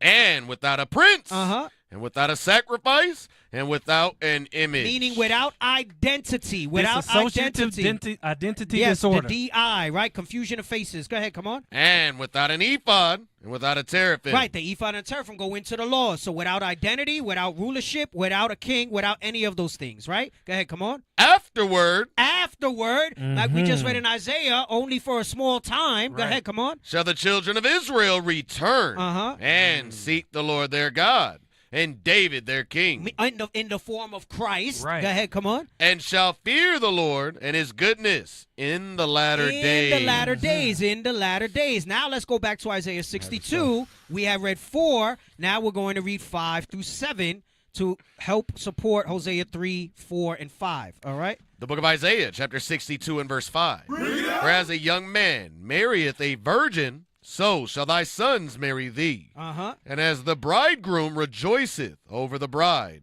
so shall thy God rejoice over thee. This goes what we read in Hosea 2, that you'll be Ami and Ruma again, that he will come back to us. What we read in Isaiah 54, and what explaining what the afterword is in Hosea 3 and 5. Go ahead, come on. I have set watchmen upon thy walls, O Jerusalem, which shall never hold their peace, day nor night. That's Hosea 2 and 1, where he says, say ye unto your brethren. Prophesying. You are my people. You are the Israelites, the sons of the living God. And God has shown mercy to you to return to him by keeping his commandments in these last days. Go ahead, come on. Ye that make mention of the Lord, keep not silence. Ye that make mention of the Lord. Talking about Christ, preaching these scriptures in the last days. Keep not silence. And give him no rest. And give him no rest. Going into the gates of the nobles, going to all these places, continuing to preach this, whether they hear or they forbear. Go ahead, come on. Activate the angels. That's right. Go ahead, come on. Till he establish, until he make Jerusalem a praise in the earth. So he establish and make Jerusalem a praise in Amongst the earth. all the praise in the earth. Now, get Deuteronomy 4 and 20. No, get Hosea 2 and 23. And I'm sorry, I should have had you doing this. Look up Hosea 2 and 23 in the Reina Valera, all right? What, say it again? Helena Barrera. Reina Valera. Oh, is that like Bible? I'll help you type it. Put it up so I can see what you're typing if you don't know how to spell Reina Valera. Reina Valera. All right? R-E-I-N-A. What is V-A-L-E-R-A. V-A-L-E-R-A. Hosea 2:23. Oseas. Put Oseas. I'm sorry. It has to be O-S-E-A-S 2:23. Okay. And just pull it up for me. And just have it on the screen. We're going to show it. All right? Because I want to show you something. So, show it. Good. Perfect. Leave it right there. Perfect. Now read it in English first. Because in English, they changed it. The name of the child. I didn't get to go into the who of them part and it being allegory and her not really being a whole like that. All right? Hosea 2:23. The book of Hosea, chapter 2 and verse 23. And I will sow her unto me in the earth. And I will sow her unto me in the earth. He's talking about Israel. Go ahead, come on. And I will have mercy upon her that had not obtained mercy. This is going, and they quote this, I think, somewhere in the New Testament as well, but then people won't go find it in the Old Testament. Right, because if you find it here, then you got to read up, and you realize that he's talking to Israel only. All day. This doesn't apply to other nations. So he says, and I will have mercy upon that have not obtained mercy. And I forgot which verse it is in the New Testament. It says something very similar. In Peter's. Yeah. And they try to say that, see, that means other nations that didn't have the mercy. No, it's going into this. Go ahead, come on. And I will say to them which were not my people. And they try to say, see, that means another people. But we just thoroughly, although I think it's in brevity, but we just thoroughly explained it. Go ahead, come on. Thou art my people. That's say to them, Ami, and to your sisters, Ruma. Go ahead, come on. And they shall say, thou art my God. Now. And that's the new covenant. In Spanish, they left the names. I'm going to read it in Spanish, 2 and 23. Can I give it a shot? No. El libro de Oseas 2:23. Y la sembraré para mí en la tierra y tendré misericordia de lo ruama. Remember, he said you will not have mercy, but now he's saying you will have mercy it left the name. Right. And saying, you, lo ruama, got mercy. Right. Same thing like we read in English, but it says the name, so now there's no confusion. Right, Because right, he was talking to Northern Kingdom there, right? Idere alo a mí, my people, right? So say to them, a mí and ruma, right? So here in Spanish, and say, idere alo a mí, I will say to them, tú eres pueblo mío, you are my people. Y él dirá, Dios mío, right? Saying God would do that, So right? this God cuts the would do that. confusion. It cuts the confusion, and I'm also going to do this in Spanish. I told the captains I want to do it super thoroughly. It'll be like a 4-hour thing that we'll go over. I want supporting stuff and ever. And we're just going to run it on all the Spanish TV shows and everything that we can get to explain that confusion. Because I'm telling you, our people are heavily banged up with the Gentile mentality and that Christian mentality, and they think that Christ is for everybody. This is a game changer. But they're missing all that stuff. They're missing all that stuff. Now, still dealing with the same topic. We're going to just shift the tempo a little bit. Let me get Deuteronomy 4:23. I think we'll be done with Hosea for now. All right? There's, like I said, a lot more. There's a lot more, but it's more than once. It's not even enough for one Sabbath class. I know people say do it for a Sabbath class, but 2.5 hours is not enough for me to do this thoroughly. It would have to be multiple parts. Right. Deuteronomy 4:23. The Right? book. And again, thinking of that Instagram video, right? And it says 16% this, 22% that, 60% this. This is going to start to segue into how did we wind up being not his people, how we wound up being the dry land, going without a king, without an ephod, without all that stuff, right? Go ahead, come on. The book of Deuteronomy, chapter 4 and verse 23. Take heed unto yourselves, lest ye forget the covenant of the Lord your God, which he made with you, and make you a graven image. Again, dealing the whoredoms, the adulteries in Hosea is talking about idolatry. Because here he's warning us what would happen to us. What was the mechanism by which we would not be his people, which we would not obtain mercy, which we would be that dry land, without a king, without an ephod, without a teraphim, right? Go ahead, come on. Or the likeness of anything which the Lord thy God hath forbidden thee. Right. Remember, that was the sin. That was the sin. We went after other gods, and what comes behind after those other gods is the tumbling of all those commandments, which is our heritage. Go ahead, come on. For the Lord thy God is a consuming fire, even a jealous God. He is a jealous God. He is jealous over us, right? With godly jealousy. Go ahead, come on. When thou shalt beget children and children's children, and ye shall have remained long in the land. Notice, it didn't say just children, because some people try to say, well, that's talking about the next generation that wound up going into Israel. That's why when you read Deuteronomy, Deuteronomy in general, it's like a retelling of what happened from Leviticus and Exodus, right? Because this was unto the next generation. So he's already talking to the next generation. Remember, only the children of those that came out of the Exodus, and two original men, and their families, right. Everybody else that came out died in the wilderness. He did. But now it's saying your children and your children's children, letting you know that this is for the future. Go ahead, come on. And ye shall have remained long in the land, and shall corrupt yourselves. So he's letting you know, I'm going to let you be there.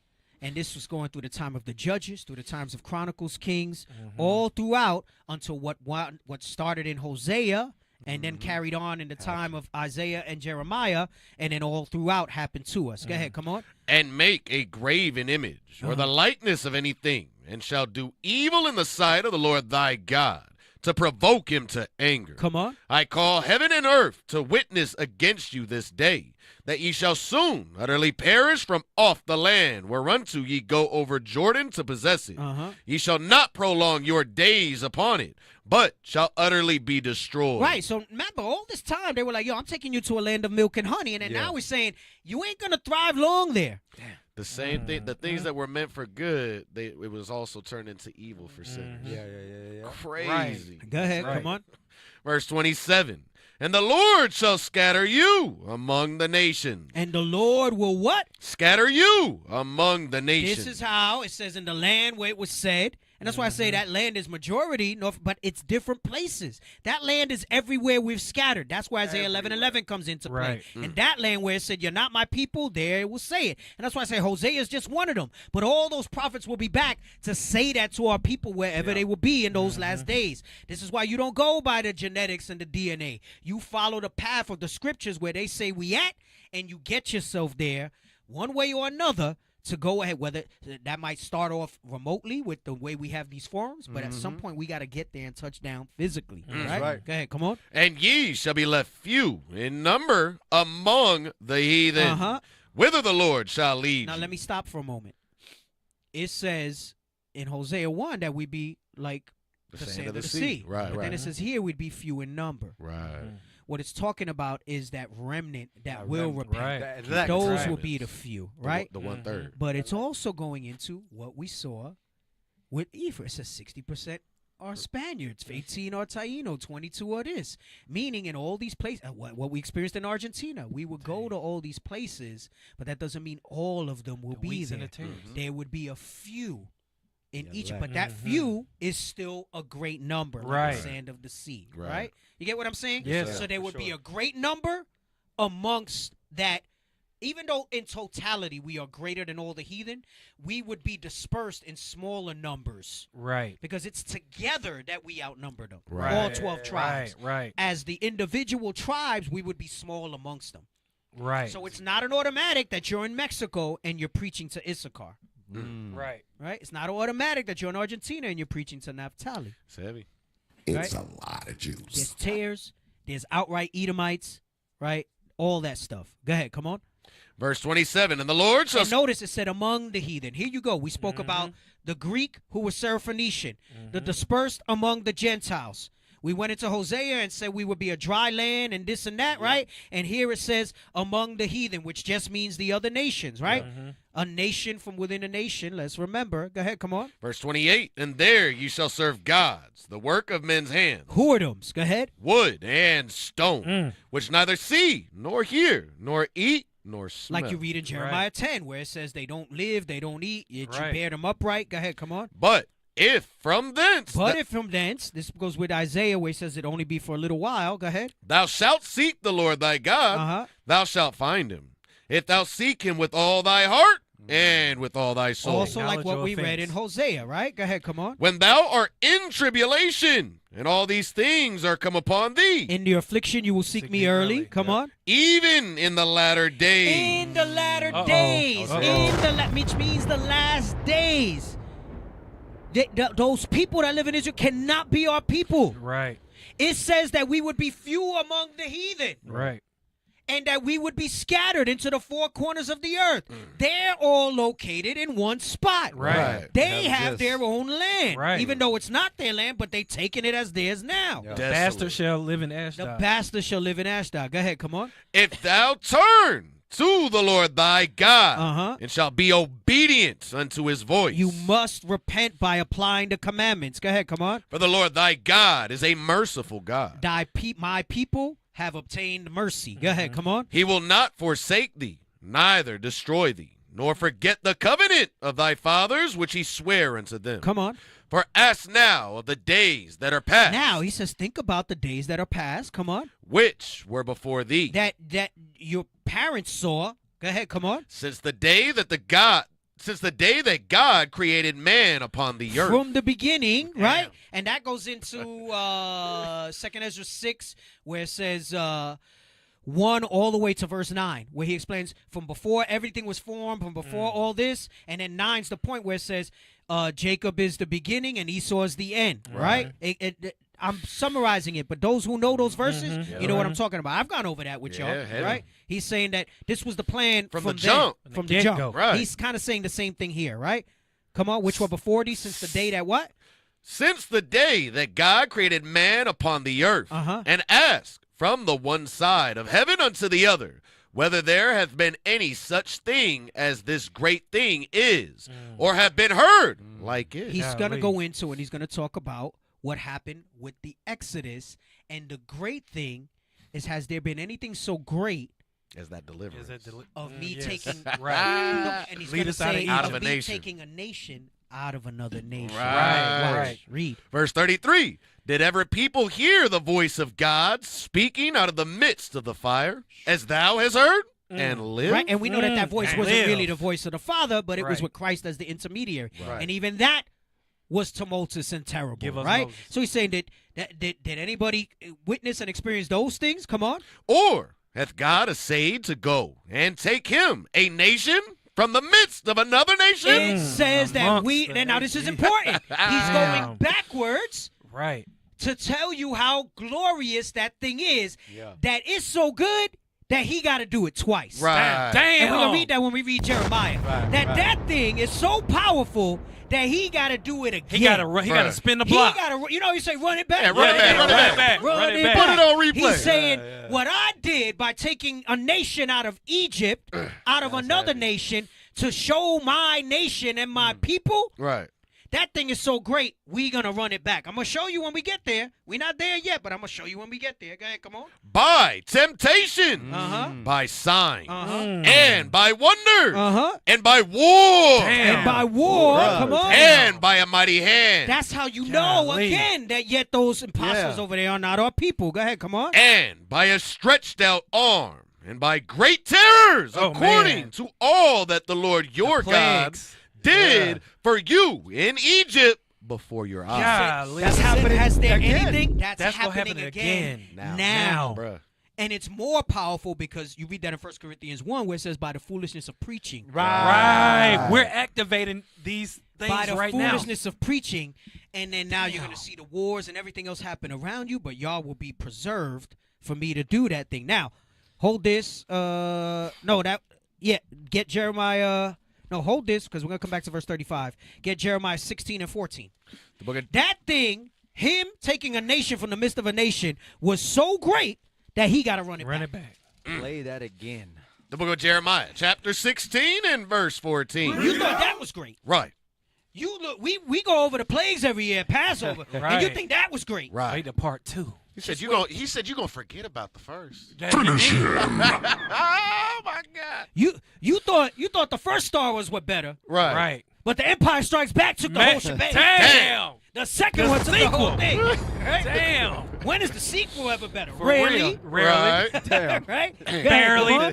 The book of Jeremiah, chapter 16 and verse 14. Come on. Therefore, behold, the days come, saith the Lord, that it shall no more be said, the Lord liveth, that brought up the children of Israel out of the land of Egypt. That greatness that he said was fire before man was even formed that he ordained. Go ahead, come on. But the Lord liveth, that brought up the children of Israel from the land of the north. From North America, where most of them are. Go ahead, come on. And you know why from the land of the north? Because that's the world power. That's the last empire in the Who earth. can bring me down? China ain't coming up Right. behind that. No, Russia ain't Russia. coming up behind that. The Saudis. The Saudis ain't coming up behind that. Go ahead, come on. And from all the land. And remember verse 27 in Deuteronomy 4, where we be scattered amongst all the heathen. Go ahead, come on. Whether he had driven them, and I will bring them again into their land that I gave unto their fathers. Because he did it then, but this time we won't lose it. Right. That's why it says, them that's preach these things in Hebrews 11 say plainly that they seek a country. Right.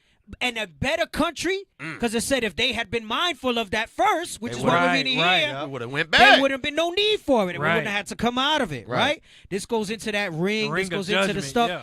But he said that thing is so hot, we got to run it back. We got to run it back, right? Let me get now. Go back. We're going to read verse 35 in Deuteronomy 4. Come on. The book of Deuteronomy, chapter Read 34 again and then right into 35. 'cause 4, that's part. verse. That part. Woo. Come on. The book of Deuteronomy, chapter 4, verse 34. Or hath God essayed to go and take him a nation from the midst of another nation? By temptations, by signs, by wonders, and by war, and by mighty hand, and by a stretched out arm, and by great terrors, according to all that the Lord your God did for you in Egypt before your eyes. Come on. Unto thee it was showed that thou mightest know that the Lord, he is God. There is none else beside him. That's to make us know that, that's it. Our salvation is not going to come by anybody else but the Lord through his son, like we understand and we know is going to happen. Now, Let me get Isaiah 1 and 4.